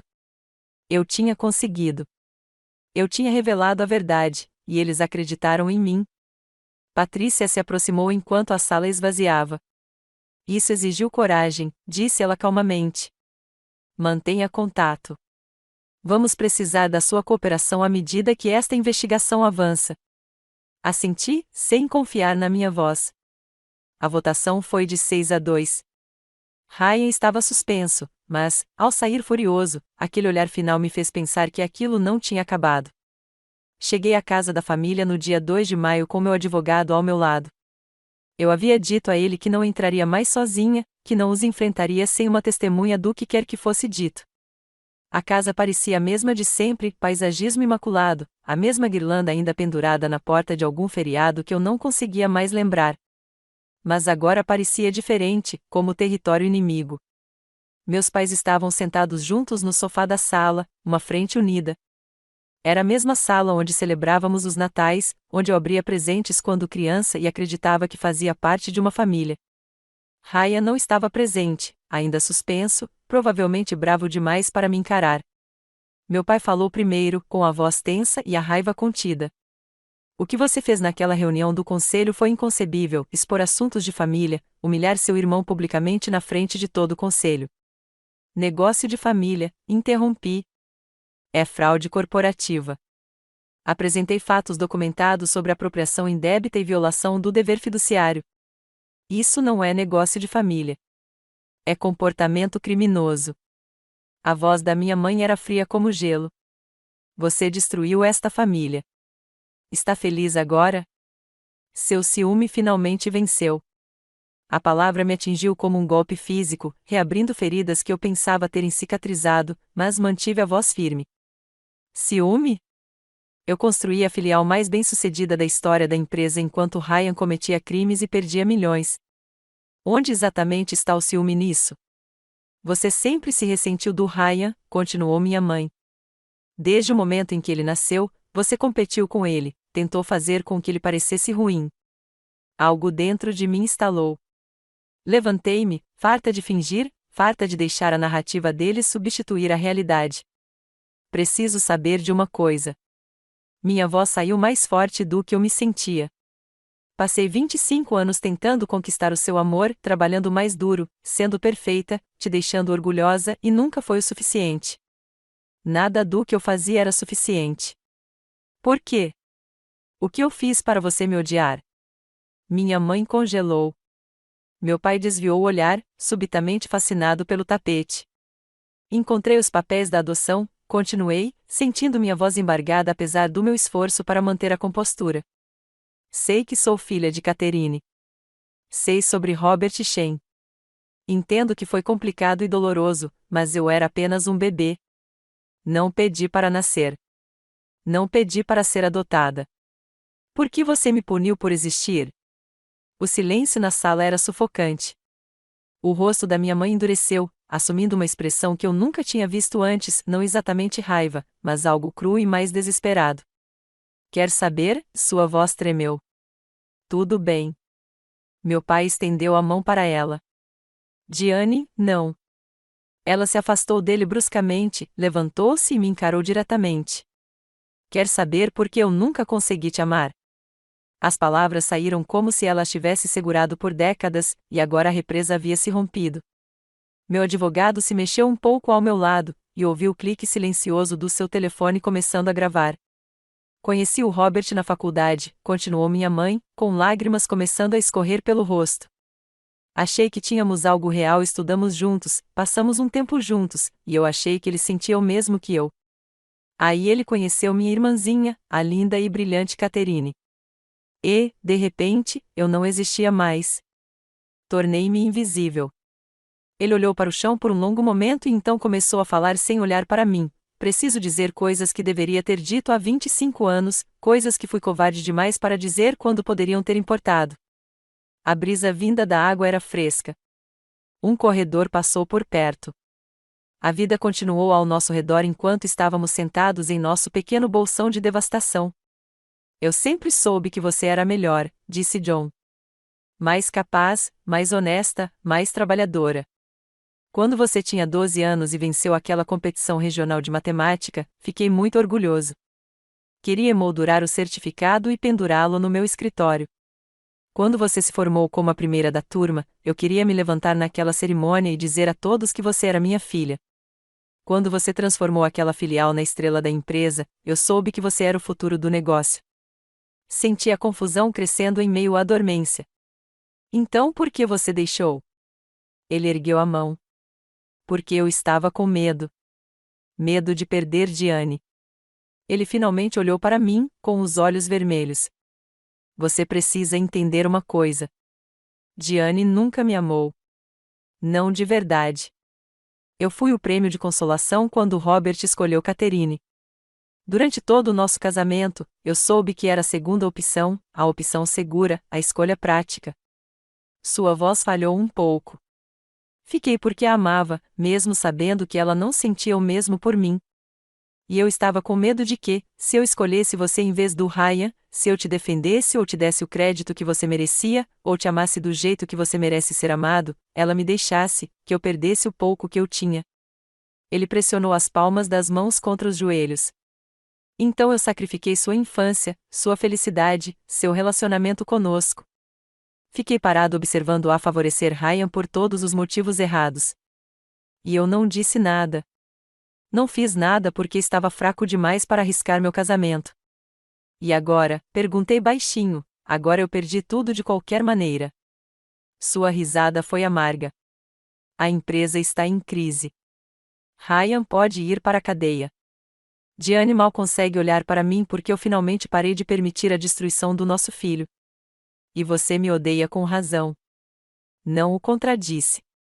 Foram tantos momentos, continuou ele, e agora as lágrimas escorriam pelo seu rosto. Quando você tinha 9 anos e chegou em casa chorando porque o Ryan tinha quebrado seu projeto de ciências, e a Diane disse que foi um acidente, eu sabia que não era. Eu o tinha visto fazer isso. Quando você tinha 16 anos e conseguiu aquele estágio competitivo, mas fizemos você dar sua vaga para Ryan porque ele o precisava mais da oportunidade, eu sabia que estava errado. Quando você construiu aquela filial do nada e demos crédito ao Ryan no jantar da empresa, eu vi sua cara e me odiei. Suas mãos tremiam. Todas as vezes, escolhi a covardia em vez de fazer o que era certo por você. Todas as vezes, eu dizia a mim mesmo que era para manter a paz, para proteger a família. Mas, na verdade, eu estava apenas me protegendo meu casamento com uma mulher que nunca me amou de verdade. Você chegou a querer me adotar? Perguntei. Ou foi só culpa da Diane? John me olhou nos olhos pela primeira vez. Sinceramente, eu queria. Catherine era como uma irmã para mim na faculdade. Éramos amigas próximas. Quando ela morreu, quando te vi naquele hospital, esse bebezinho indefeso que havia perdido a mãe, acolher você me pareceu certo. Achei que poderia te dar o pai que Robert não pôde ser. Achei que poderia fazer o que é certo pela memória de Catherine. Ele enxugou o rosto com força. Mas aí eu deixei a dor da Diane tomar conta de tudo. Deixei o ressentimento dela envenenar nossa casa, e desapareci quando você mais precisava de mim porque estava com muito medo de te defender. Sua voz baixou para quase um sussurro. Não espero perdão. Não o mereço, mas você precisa saber disso, você sempre foi o suficiente, mais do que suficiente. Você foi extraordinário. E eu falei com você, não por quem você era, mas por quem eu não era. Ficamos sentados em silêncio por vários minutos. uma família passou com uma criança pequena entre eles, a criança rindo e pulando sobre as rachaduras da calçada, o tipo de momento familiar simples e descomplicado que eu nunca tinha tido. Sinto muito não chega nem perto de descrever, disse John finalmente. Mas sinto muito, muito mesmo.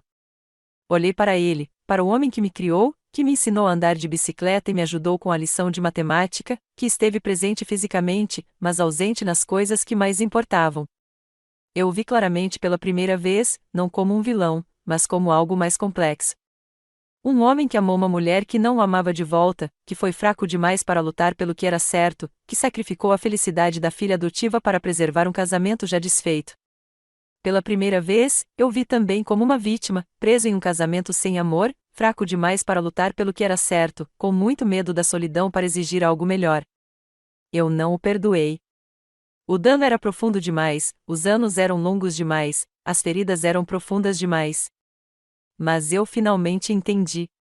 Saí do banco do parque no dia 15 de maio, sentindo-me vazio e pesado ao mesmo tempo. A confissão de John acrescentou camadas de complexidade a uma situação que eu tentava ver em termos simples, vilões e vítimas, certo e errado. A realidade, como sempre, era mais confusa. No dia 20 de maio, eu estava trabalhando no meu escritório quando minha assistente entrou. Tem uma pessoa chamada Sarah Mitchell aqui querendo te ver. Ela disse que é urgente. Ela não tem hora marcada, mas parece muito determinada. O nome me atingiu como água fria. Sarah Mitchell.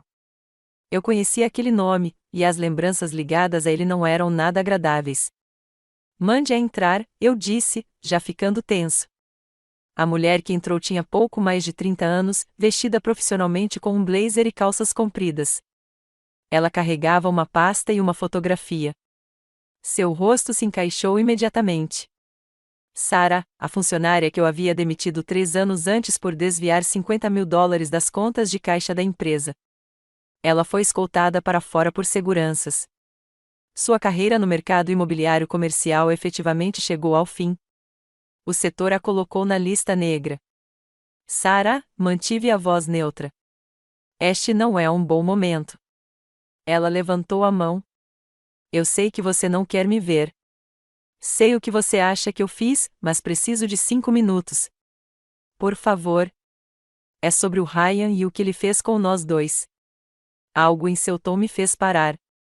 Apontei para a cadeira em frente à minha mesa. Ela se sentou, respirou fundo e me olhou diretamente nos olhos. 3 anos atrás, você me demitiu por roubar $50.000. Eu não roubei esse dinheiro. Foi o Ryan. Eu vi os registros bancários, eu disse. Suas credenciais de login, seus códigos de autorização. Você viu registros bancários falsificados. Ela abriu a pasta e tirou várias páginas. Olhe para estas. Estas são as cópias originais das quais guardei antes de ser bloqueada do sistema. As transações correspondem aos padrões de gastos do Ryan, não aos meus. O timing coincide com as viagens dele e seus relacionamentos com fornecedores. As provas contra mim foram plantadas depois que me recusei a ficar em silêncio sobre outro assunto. Ela me entregou uma fotografia, um menino pequeno, talvez de 3 anos, com cabelos escuros e feições asiáticas. A semelhança com Ryan era inconfundível, os mesmos olhos, o mesmo formato de rosto. Este é Léo, disse Sarah baixinho. O filho do Ryan, meu e dele. Fiquei em branco por um instante, tentando processar o que ela estava me dizendo. Nós namoramos na faculdade, continuou Sarah. Era sério, ou pelo menos eu achava que era. Engravidei no último ano. O Ryan prometeu nos apoiar, disse que resolveríamos isso juntos. Aí, quando eu estava com 6 meses de gravidez, ele me deu um bolo e bloqueou minhas ligações. Quando finalmente consegui falar com ele por meio de um amigo em comum, ele me disse que eu era uma ex-namorada maluca e que ele não queria nada comigo nem com o bebê. Ela tirou outro documento, o que parecia ser uma certidão de nascimento. Tive o Léo em 2021, criei-o sozinha e trabalhei em 2 empregos. Tentei obter pensão alimentícia por meios legais. O Ryan ameaçou destruir a minha carreira se eu não desaparecesse. Achei que ele estava blefando. Ele não estava, eu disse baixinho. Não. Em 2022, Ryan entrou em contato comigo com o que ele chamou de um ramo de oliveira. Disse que teve tempo para pensar e que queria ajudar. Finalmente, ele me conseguiu um emprego na empresa. Disse que começaria a contribuir com as despesas do Léo. Eu estava desesperada. As despesas com a creche estavam me afogando. Eu acreditei nele. As mãos de Sarah apertaram a pasta. Mas era uma armadilha. A resposta dela veio em poucos minutos: concordo. O fato de ela ter concordado tão rapidamente era revelador, sem resistência, sem negociação, sem insistência em privacidade. Eles estavam desesperados. Meu advogado e eu nos preparamos para a reunião como se estivéssemos nos preparando para um julgamento. Revisamos cada prova, cada cronograma, cada argumento potencial que eles poderiam apresentar. Discutimos o que eles poderiam oferecer: dinheiro, pedidos de desculpas, promessas de mudança.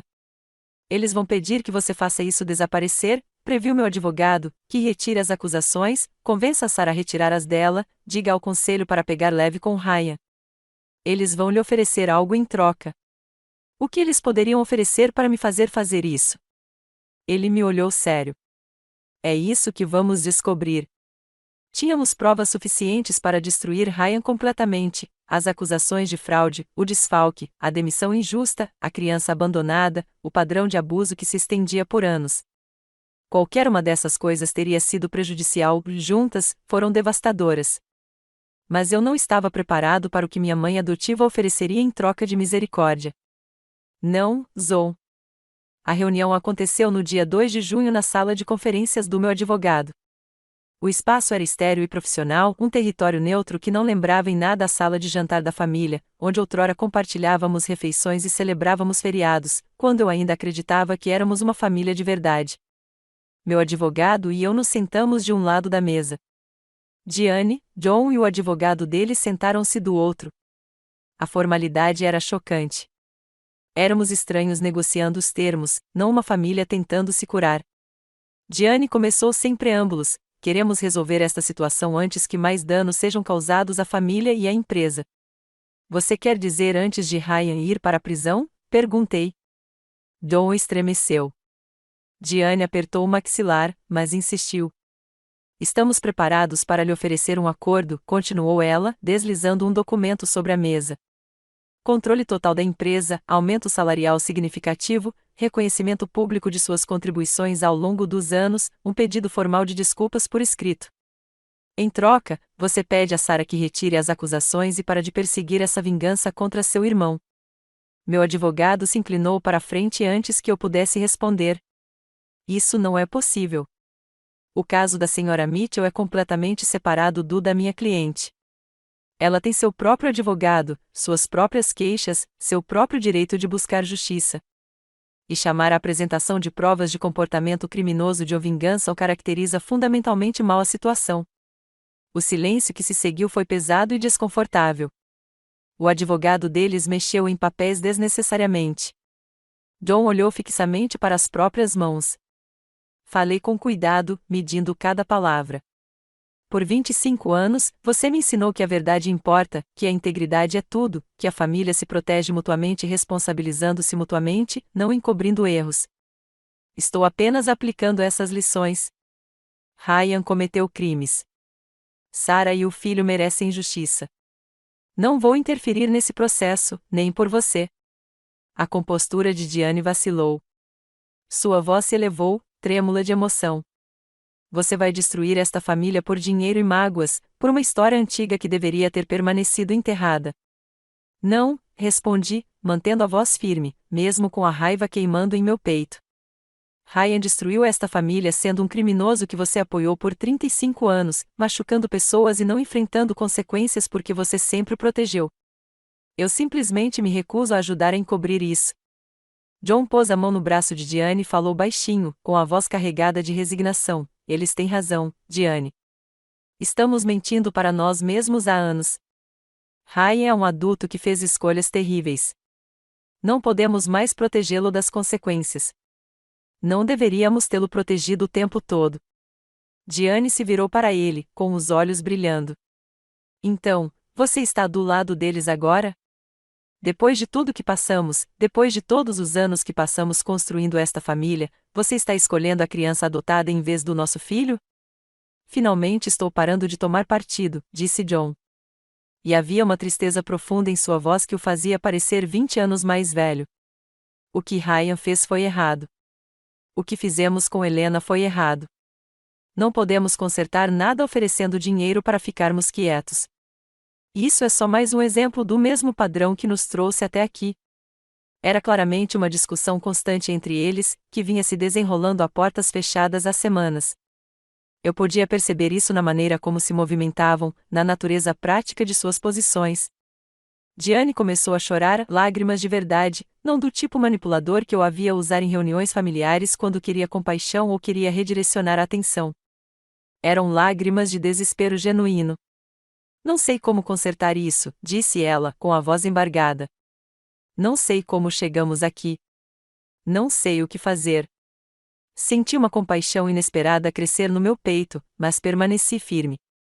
Chegamos aqui porque vocês escolheram o favoritismo em vez da justiça, a imagem em vez da integridade, o conforto em vez da verdade. Durante décadas, toda vez que Ryan fazia algo errado, você inventava desculpas. Toda vez que eu fazia algo certo, você minimizava. Essas são apenas as consequências dessas escolhas finalmente se fazendo sentir. A reunião terminou sem solução. O advogado deles tentou agendar uma nova reunião, sugerindo que nos reuníssemos em uma semana, mas o meu disse firmemente que precisaríamos esperar até que a investigação criminal fosse concluída e o caso de Sarah resolvido. Quando estavam saindo, Diane parou na porta e olhou para mim. Seu rosto estava tenso, envelhecido pelo estresse e pela tristeza. Você nos odeia? Pensei na pergunta com sinceridade, sem pressa. Não, mas não confio em você, e não sei se isso pode mudar. Na semana seguinte, notei pequenas mudanças, movimentos incrementais em direção a algo que poderia eventualmente se assemelhar à responsabilização. Em 5 de junho, John enviou um e-mail ao conselho, recomendando-me formalmente para o cargo de CEO. Ele e Diane estavam se afastando da gestão ativa, devido ao escândalo envolvendo Ryan e ao comprometimento de seu julgamento. O e-mail foi surpreendentemente profissional e generoso na avaliação das minhas qualificações, detalhando o desempenho da minha filial e minhas capacidades de liderança sem as ressalvas ou qualificações habituais. No dia 7 de junho, John me enviou outro e-mail, breve e pessoal. Sua mãe começou a consultar um terapeuta. Ela está se esforçando. É difícil para ela, mas ela está se esforçando. Só queria que você soubesse. Não respondi, mas salvei o e-mail em uma pasta que criei chamada Evidência de Mudança. Em 10 de junho, a empresa divulgou uma declaração pública que claramente havia sido contestada. Lamentamos profundamente que uma funcionária, Sarah Mitchell, tenha sido demitida injustamente em 2022 com base em provas falsas. Chegamos a um acordo com a Sra. Mitchell e pedimos desculpas publicamente pelos danos à sua reputação e ao seu sustento. Estamos comprometidos a garantir que isso nunca mais aconteça. Eu soube por Patrícia que Diane e John haviam insistido muito nessa declaração. O conselho teria preferido algo mais vago, mais protetor dos interesses da empresa e menos específico sobre a culpa. Mas meus pais insistiram em nomear Sarah, em assumir a responsabilidade clara, em fazer as pazes publicamente. Eles estavam se esforçando. Eu podia ver isso claramente. Mas também notei o que eles ainda não conseguiam fazer. Em conversas privadas que John tinha com membros do conselho, conversas que Patricia Walsh compartilhou comigo porque acreditava que eu tinha o direito de saber, eles ainda se referiam a Ryan como alguém que passava por um momento difícil, em vez de enfrentar as consequências dos crimes que cometeu. Ainda minimizando a gravidade, ainda incapazes de aceitar completamente a realidade do que seu filho havia feito e quem eles se tornaram por causa de décadas de permissão. Foi um progresso, mas não uma transformação. Uma mudança gradual, não uma mudança fundamental. 2 passos para frente, 1 para trás. Talvez fosse só isso que eles eram capazes de fazer. Talvez décadas de negação, favoritismo e dinâmicas familiares distorcidas não pudessem ser desfeitas em semanas, não importa o quão desesperadamente eles quisessem mudar ou quanta dor eles estivessem finalmente dispostos a sentir. Talvez tivesse que ser o suficiente. Eu estava pensando nisso no dia 11 de junho, sentado no meu apartamento com os arquivos do caso de Sarah espalhados na mesa da cozinha, quando meu telefone tocou. Número desconhecido. Senhora Mitchell. A voz era profissional, formal, cuidadosamente modulada. Aqui é Richard Thornton, advogado de Robert Shen. Preciso falar com a senhora sobre o espólio do Sr. Shen. Podemos nos encontrar amanhã? Meu coração apertou no peito. Ele está. O Sr. Shen faleceu ontem à noite, dormindo pacificamente no hospício. Lamento muito a sua perda. Eles estavam tentando, e se eles se recusarem a participar? Perguntei. Então você atendeu à condição, disse Richard. O esforço de boa-fé inclui estender o convite. A resposta deles está além do seu controle. Assenti lentamente, minha mente correndo por possibilidades e implicações. Preciso de um tempo para pensar sobre isso. Claro. Você tem 60 dias para decidir se aceita os termos do fundo condicional ou se renuncia a ele e recebe apenas os 50% incondicionais. A escolha era minha: $90 milhões e liberdade, ou $180 milhões e os 2 anos mais difíceis da minha vida. De qualquer forma, Ryan não receberia nada. E esse pensamento me trouxe mais satisfação do que eu queria admitir. Saí do escritório do Richard no dia 15 de junho com a cabeça girando. $180 milhões. O número parecia abstrato, impossível de entender. Passei os últimos meses contando centavos, calculando se podia comprar vegetais frescos ou se deveria me ater aos enlatados. Agora eu era potencialmente uma das pessoas mais ricas que conhecia. Mas a situação me atormentava. Passei as 2 semanas seguintes em turbulência. Meu advogado foi inequívoco em seu conselho quando nos encontramos em 20 de junho. $90 milhões são uma quantia que pode mudar sua vida. Você não precisa do resto. Não deixe que um incentivo financeiro a force a se relacionar com pessoas que abusaram de você por décadas. Ele tinha razão. $90 milhões eram mais do que eu poderia gastar em várias vidas. Os $90 milhões adicionais eram apenas números em uma planilha daquela escala. Minha terapeuta adotou uma abordagem diferente. Comecei a me consultar com ela em março, usando o pouco dinheiro que tinha, porque percebi que não conseguiria processar tudo o que tinha acontecido sozinha. No dia 22 de junho, ela me fez a pergunta que cortou todo o barulho. O que você quer, Helena? Não o que o Robert queria. Não o que você acha que deveria querer. Não o que é financeiramente ideal. O que você realmente quer para si mesma? Fiquei pensando nessa questão por um bom tempo. Finalmente, respondi honestamente: quero parar de sofrer. Quero parar de acordar com raiva todas as manhãs. Quero um encerramento. Um encerramento de verdade. Não simplesmente ir embora e fingir que os últimos 32 anos não aconteceram. Ela assentiu. Então talvez o dinheiro não seja realmente o que você está decidindo. Naquela noite, reli a carta de Robert. Catherine acreditava no perdão e em segundas chances. Pensei em encontrá-lo no hospício, vendo a paz que ele havia encontrado apesar dos arrependimentos. Ele havia me abandonado e cometido o que considerava o pior erro da vida. E ele ainda encontrou uma maneira de viver consigo mesmo, de construir uma vida, de dar sentido à sua dor. Percebi que a questão não era o dinheiro. Era minha própria cura. Robert me deu $90 milhões incondicionalmente, o suficiente para nunca mais me preocupar com o dinheiro. Os $90 milhões adicionais foram um prêmio pelo árduo trabalho emocional de tentar me curar, independentemente de essa cura dar certo ou não. No dia 25 de junho, pedi um café para Sarah Mitchell. Nos encontramos em um café tranquilo, e perguntei a ela algo que estava me preocupando. Você tem todos os motivos para me odiar. Eu te demiti injustamente, destruí sua reputação, tornei sua vida mais difícil quando você era uma mãe solteira lutando para sobreviver. Como você decidiu trabalhar comigo em vez de apenas buscar vingança? Sarah mexeu o café lentamente, pensativa. Passei 3 anos amargurada e com raiva. Esses sentimentos envenenaram tudo: meu relacionamento com Léo, minhas perspectivas de emprego, minha saúde física. Eu tinha enxaquecas constantes. Não conseguia dormir. Quando o acordo de confidencialidade expirou, eu tinha uma escolha: continuar com raiva ou buscar justiça.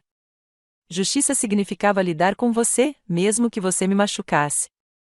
Ela olhou para mim. E você me surpreendeu. Você se desculpou. Você ajudou. Você testemunhou em meu nome. As pessoas podem mudar se quiserem.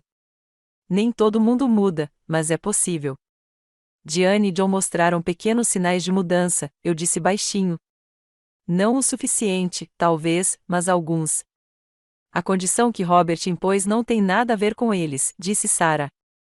É sobre você não carregar essa raiva pelo resto da vida. 90 milhões de dólares é o prêmio pela sua cura, não pela deles. Se eles se curam ou mudam, honestamente, é irrelevante. A questão é se você está disposto a tentar se curar. Pensei nisso pelo resto da semana, sobre como seria a cura, sobre se eu conseguiria sentar em uma sala com Diane e John durante 6 sessões de terapia sem desabar ou sair, sobre se comparecer a 4 jantares em família por ano, durante 2 anos, me destruiria ou me libertaria. No dia 30 de junho, liguei para Richard Thornton. Aceito a herança integral, incluindo o fundo condicional. Ele expirou audivelmente. Que bom. Robert esperava que você fizesse isso. Vou tentar o processo de reconciliação, continuei.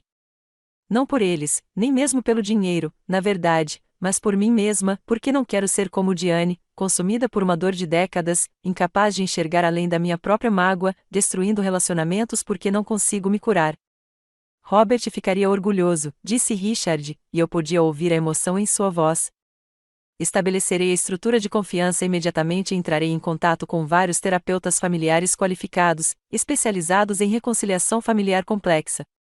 Você terá a palavra final sobre quem facilitará a mediação. Preciso deixar algo claro, eu disse. Tentar não significa ter sucesso. Se, após um esforço honesto, a reconciliação não for possível, se eles não puderem mudar ou não quiserem mudar, ou se o dano for muito profundo, ainda assim cumprir a condição, certo? Com certeza, confirmou Richard. Os documentos do fundo são explícitos sobre isso.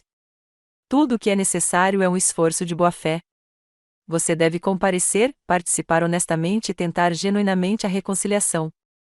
A resposta deles está completamente fora do seu controle. Se eles se recusarem a mudar, se continuarem com padrões prejudiciais, se a reconciliação se mostrar impossível apesar dos seus melhores esforços, você ainda terá satisfeito a condição. Senti algo se soltar no meu peito. Ok, então estou pronta. Mais uma coisa, acrescentou Richard. Robert incluiu uma nota pessoal para eu compartilhar quando você aceitar. Ele escreveu: diga a Morgan que força não é se recusar a tentar. Força é tentar mesmo quando você está com medo de se machucar novamente. Diga a ela que Catherine ficaria orgulhosa. Depois que desliguei, sentei-me no meu apartamento, que agora eu podia me dar ao luxo de deixar, podia me dar ao luxo de substituir por qualquer coisa que eu quisesse, e senti algo que não sentia há meses: esperança. Tomei minha decisão.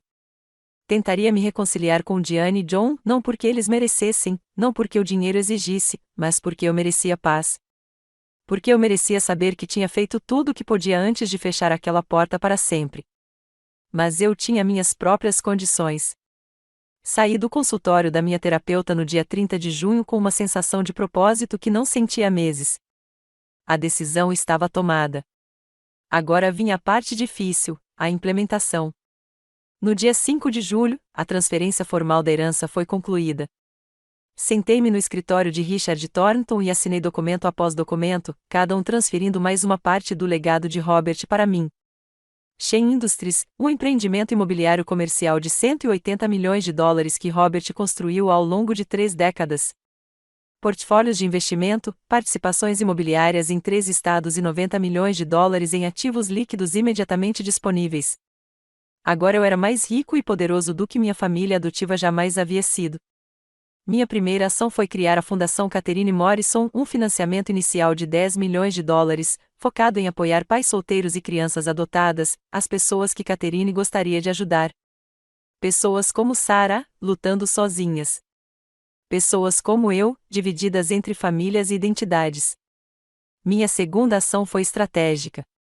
A Mitchell & Associates estava enfrentando dificuldades sérias após o escândalo, deserções de clientes, acordos judiciais, caos operacional. A empresa estava perdendo dinheiro e corria risco real de falência em 6 meses. Apesar de tudo, eu não queria vê-la falir. Muitos bons funcionários perderiam seus empregos. Muitos clientes seriam prejudicados. No dia 8 de julho, convoquei uma reunião com Diane, John e todo o conselho. Meu advogado apresentou um termo de compromisso que passei 3 dias elaborando. Morgan Stanley investirá $15 milhões na Mitchell & Associates em troca de 40% de participação e do cargo de CEO. A liderança atual, especialmente Diane e John Chen, recuará para funções consultivas, sem autoridade operacional. As sessões de mediação, o pedido público de desculpas, o fundo para a faculdade de Léo, a venda da casa, tudo isso. E Ryan? Perguntei. O rosto de John se contraiu. Nós atendemos às suas exigências. Eles não foram receptivos, mas dissemos que nosso apoio financeiro depende do pedido de desculpas por escrito. A escolha é deles. Diane parecia ter envelhecido 10 anos. Só queremos uma chance, Helena. Uma chance de tentar consertar as coisas. Sabemos que não podemos desfazer o passado, mas queremos tentar. Olhei para eles, aquelas pessoas que me criaram, me machucaram e finalmente começaram a mudar. Senti uma estranha mistura de vitória e exaustão. A primeira sessão de mediação está marcada para 20 de julho, eu disse. Não se atrase. Eles concordaram com tudo. Em menos de 2 semanas, estaríamos no consultório de um terapeuta e tentaríamos consertar o que poderia ser irreparável. Mas primeiro, Ryan fez um último movimento desesperado. Meu telefone quebrou o silêncio às 2 horas da manhã do dia 18 de julho. Procurei-o na escuridão, com o coração já acelerado antes de ver o identificador de chamadas. Diane, ligando às 2 da manhã. É o Ryan. Sua voz estava histérica, entrecortada pelos soluços. Eles estão no hospital. Tentaram. A frase se dissolveu num choro tão intenso que eu mal conseguia entendê-la. Por favor, você precisa ajudar. Você precisa largar tudo. Eles deixaram um bilhete dizendo que não conseguiam viver com a vergonha, que você os destruiu. Meu coração batia tão forte que eu podia senti-lo na garganta. Suicídio. Senti uma pontada imediata de culpa, teria insistido demais, exigido demais? Seguida de desconfiança.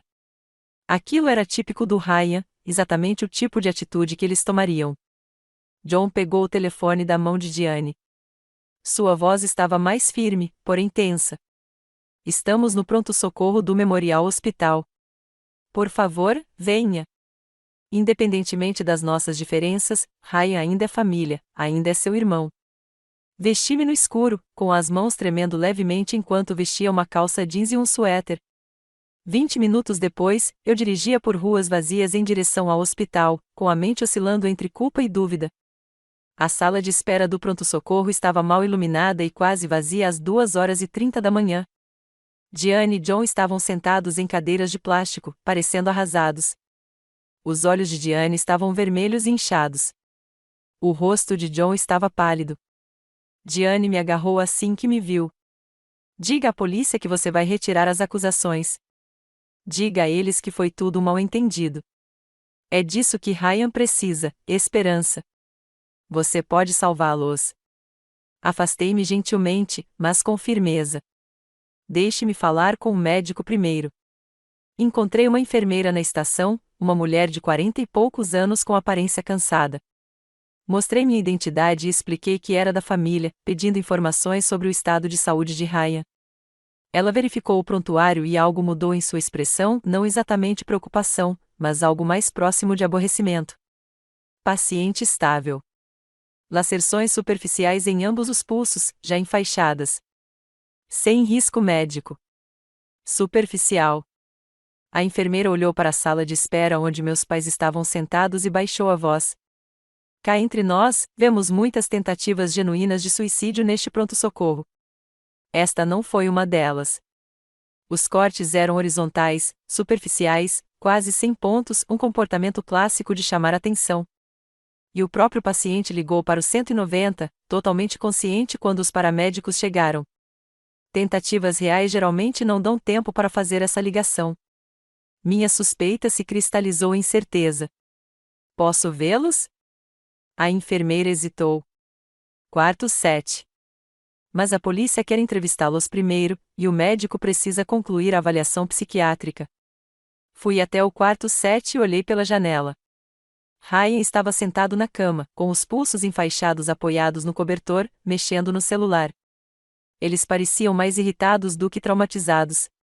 Vivos, alertas e completamente bem. Uma médica se aproximou, uma mulher negra na casa dos 40 anos, com olhar gentil e ar de autoridade. Seu crachá dizia Doutora Patrícia Oconco, assistente do pronto-socorro.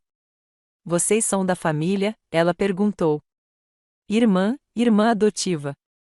Você pode me contar o que aconteceu? O Dr. Oconco gesticulou para que eu me afastasse da janela. Seu irmão tem ferimentos superficiais auto-infligidos, consistentes com um gesto, e não com uma tentativa genuína de suicídio. Nos meus 15 anos em medicina de emergência, vi os dois. Isso foi teatral. Você pode dizer isso aos meus pais? Eles estão convencidos de que a culpa é minha por processar o Ryan. Ela assentiu. Acho que eles precisam ouvir a realidade médica. Caminhamos juntos até a sala de espera.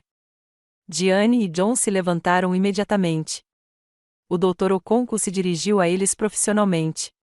Seu filho está fisicamente bem. No entanto, preciso deixar claro que observamos.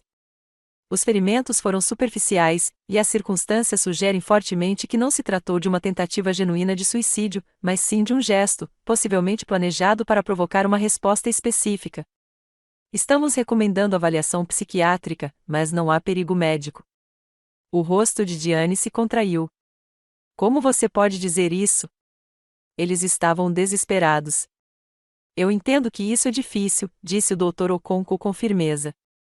Mas descaracterizar gestos como tentativas genuínas pode, na verdade, permitir padrões de comportamento prejudiciais. Seu filho precisa de ajuda psiquiátrica, não de resgate das consequências. Naquele momento, Ryan apareceu no corredor. Eles haviam saído do hospital contra a orientação médica, ainda usando o avental do hospital, mas segurando o celular e as roupas. Quando me viram, eu vi um breve sorriso irônico antes de se recomporem em uma expressão trágica. Eles correram para os nossos pais. Estou tão feliz que vocês estão aqui. Eu estava tão assustada e sozinha. Diane os abraçou imediatamente. Mas John tinha visto aquele sorriso irônico. Eu também. E a avaliação do Dr. Oconco pairava no ar como uma acusação. Esta foi a sua manipulação final, eu disse claramente. Você achou que isso me faria recuar, que os faria te defender novamente. Mas eu entendo exatamente o que é isso. O rosto de Ryan mudou. A máscara rachou e a raiva irrompeu. Você tirou tudo de mim, meu emprego, minha reputação, minha família. O que eu deveria fazer? Encare as consequências, eu disse friamente. Como um adulto. Virei-me para os meus pais. John encarava Ryan com uma expressão que eu nunca tinha visto antes, como se finalmente estivesse enxergando com clareza depois de anos de neblina. Diane ainda agarrava Ryan, mas seu abraço havia se afrouxado. Nossa primeira sessão de mediação é em 2 dias, eu disse. Estarei lá. Isso, gesticulei para Ryan, não muda nada. Eles fizeram suas escolhas. Agora convivem com elas. Saí do hospital às 3h30 da manhã, deixando meus pais parados sob a luz fluorescente com seu filho dourado, que finalmente lhes mostrou exatamente quem eles haviam criado. Nem eles conseguiram mais defender Ryan. A máscara finalmente se estilhaçou. Saí do hospital às 3h30 da manhã e dirigi para casa pelas ruas vazias. A adrenalina havia sumido, deixando para trás a exaustão e uma estranha sensação de clareza. Ryan jogou sua última cartada e falhou. Em agosto, o mundo de Ryan desabou completamente. O julgamento criminal por peculato estava marcado para outubro, e o promotor estava confiante, diante das evidências avassaladoras. O processo civil de Sarah foi resolvido em $500 mil, uma sentença contra os ganhos futuros de Ryan, já que eles não tinham ativos atuais, além de pensão alimentícia determinada pelo tribunal no valor de $2.500 por mês. O processo de Patterson foi resolvido pela empresa para proteger nossa reputação, mas Ryan continuou pessoalmente responsável por $200 mil em restituição. O crédito de Ryan foi destruído. Os poucos bens que ele possuía foram apreendidos para pagar as custas processuais preliminares. Eles se mudaram para um apartamento barato em um bairro distante de qualquer lugar onde já haviam morado, trabalhando como entregadores de comida para pagar o aluguel. Todas as conexões sociais haviam desaparecido. Antigos amigos pararam de retornar ligações. Contatos comerciais bloquearam seus números. Até mesmo conhecidos casuais não queriam ter nada a ver com alguém que enfrentava múltiplas acusações criminais. Soube por Jaime que Ryan havia excluído o perfil deles no LinkedIn depois que os comentários se tornaram muito brutais. Eles experimentaram aplicativos de namoro. Ele correu direto para a árvore de Natal, com os olhos arregalados para os presentes embaixo. Jaime, do RH, veio em seguida, carregando uma garrafa de vinho e uma torta caseira. Ela se tornou uma amiga genuína em tudo, alguém em quem eu confiava completamente. Marcos, o CFO, chegou com a esposa. Richard Thornton chegou, movendo-se lentamente, mas com olhos claros e um sorriso caloroso. E então Diane e John chegaram, parados sem jeito na porta até que eu os recebesse. A casa se encheu de conversas e risadas. Léo brincou com brinquedos novos debaixo da árvore enquanto os adultos se reuniam na cozinha, compartilhando comida e histórias. Observei Diane e Sarah tendo uma conversa estranha, mas civilizada, Diane se desculpando pela forma como a empresa a tratou e conhecendo seu neto pela primeira vez com visível emoção. John se agachou no chão com Léo, sua energia de avô emergindo naturalmente enquanto eles construíam uma torre de blocos juntos. Esta não era a família em que eu havia nascido. Não era a família em que eu havia sido adotado. Esta era a família que eu havia construído, pessoas imperfeitas tentando ser melhores, conectadas por escolha e cura, em vez de sangue ou obrigação. Depois do jantar, saí para a varanda. A neve caía suavemente, cobrindo o mundo com um branco suave. A porta se abriu atrás de mim e Diane se juntou a mim. "Podemos conversar?" ela perguntou. Assenti. "Obrigada por nos dar outra chance", disse ela baixinho. "Sei que não merecíamos." "Talvez não", concordei. Mas Robert estava certo. Eu precisava tentar a minha própria cura. E você fez o trabalho. Você apareceu. Isso importa. Ficamos em silêncio, observando a neve cair. Então Diane disse algo que me fez perder o fôlego. "Sua mãe, Catherine, ficaria orgulhosa de quem você se tornou. Sinto muito não ter podido te dizer isso antes." Meus olhos se encheram de lágrimas. "Obrigada. Isso significa mais do que você imagina."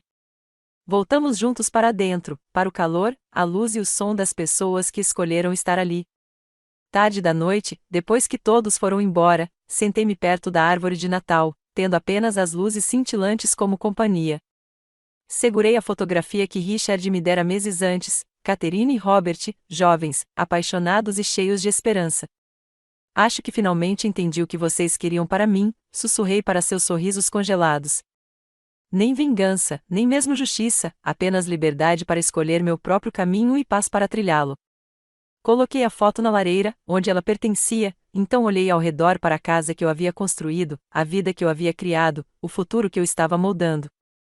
Pensei brevemente em Ryan na prisão, na esperança de que eles encontrassem seu próprio caminho para o crescimento.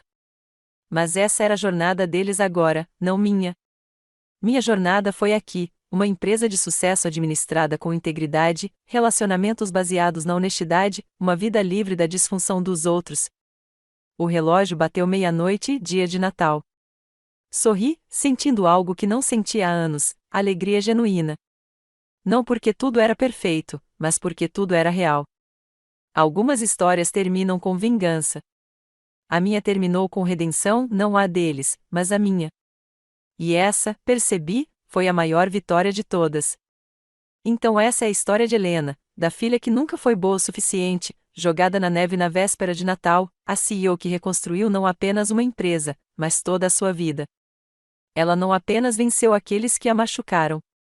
Ela se libertou completamente da necessidade de validação deles. Se você chegou até aqui, obrigada por embarcar nessa jornada comigo. Histórias como a de Helena nos lembram que, às vezes, as pessoas que deveriam nos amar incondicionalmente são as que mais nos machucam. Mas também nos mostram que não somos definidos pela forma como os outros nos tratam. Somos definidos pela forma como escolhemos reagir, como nos reconstruímos e em quem nos tornamos quando finalmente nos libertamos. Agora, quero saber de você. Você já foi o bode expiatório da sua família, aquele que trabalhou o dobro para ganhar metade do reconhecimento? Você já teve que escolher entre manter a paz e se defender? Deixe sua opinião nos comentários abaixo. Sua história é importante e esta comunidade está aqui para ouvir. E aqui está a verdadeira questão: você acha que Lena fez a escolha certa ao tentar se reconciliar com Diane e John? Ela deveria ter simplesmente pegado os 90 milhões de dólares e ido embora? Ou Robert estava certo de que a cura exigia que ela tentasse?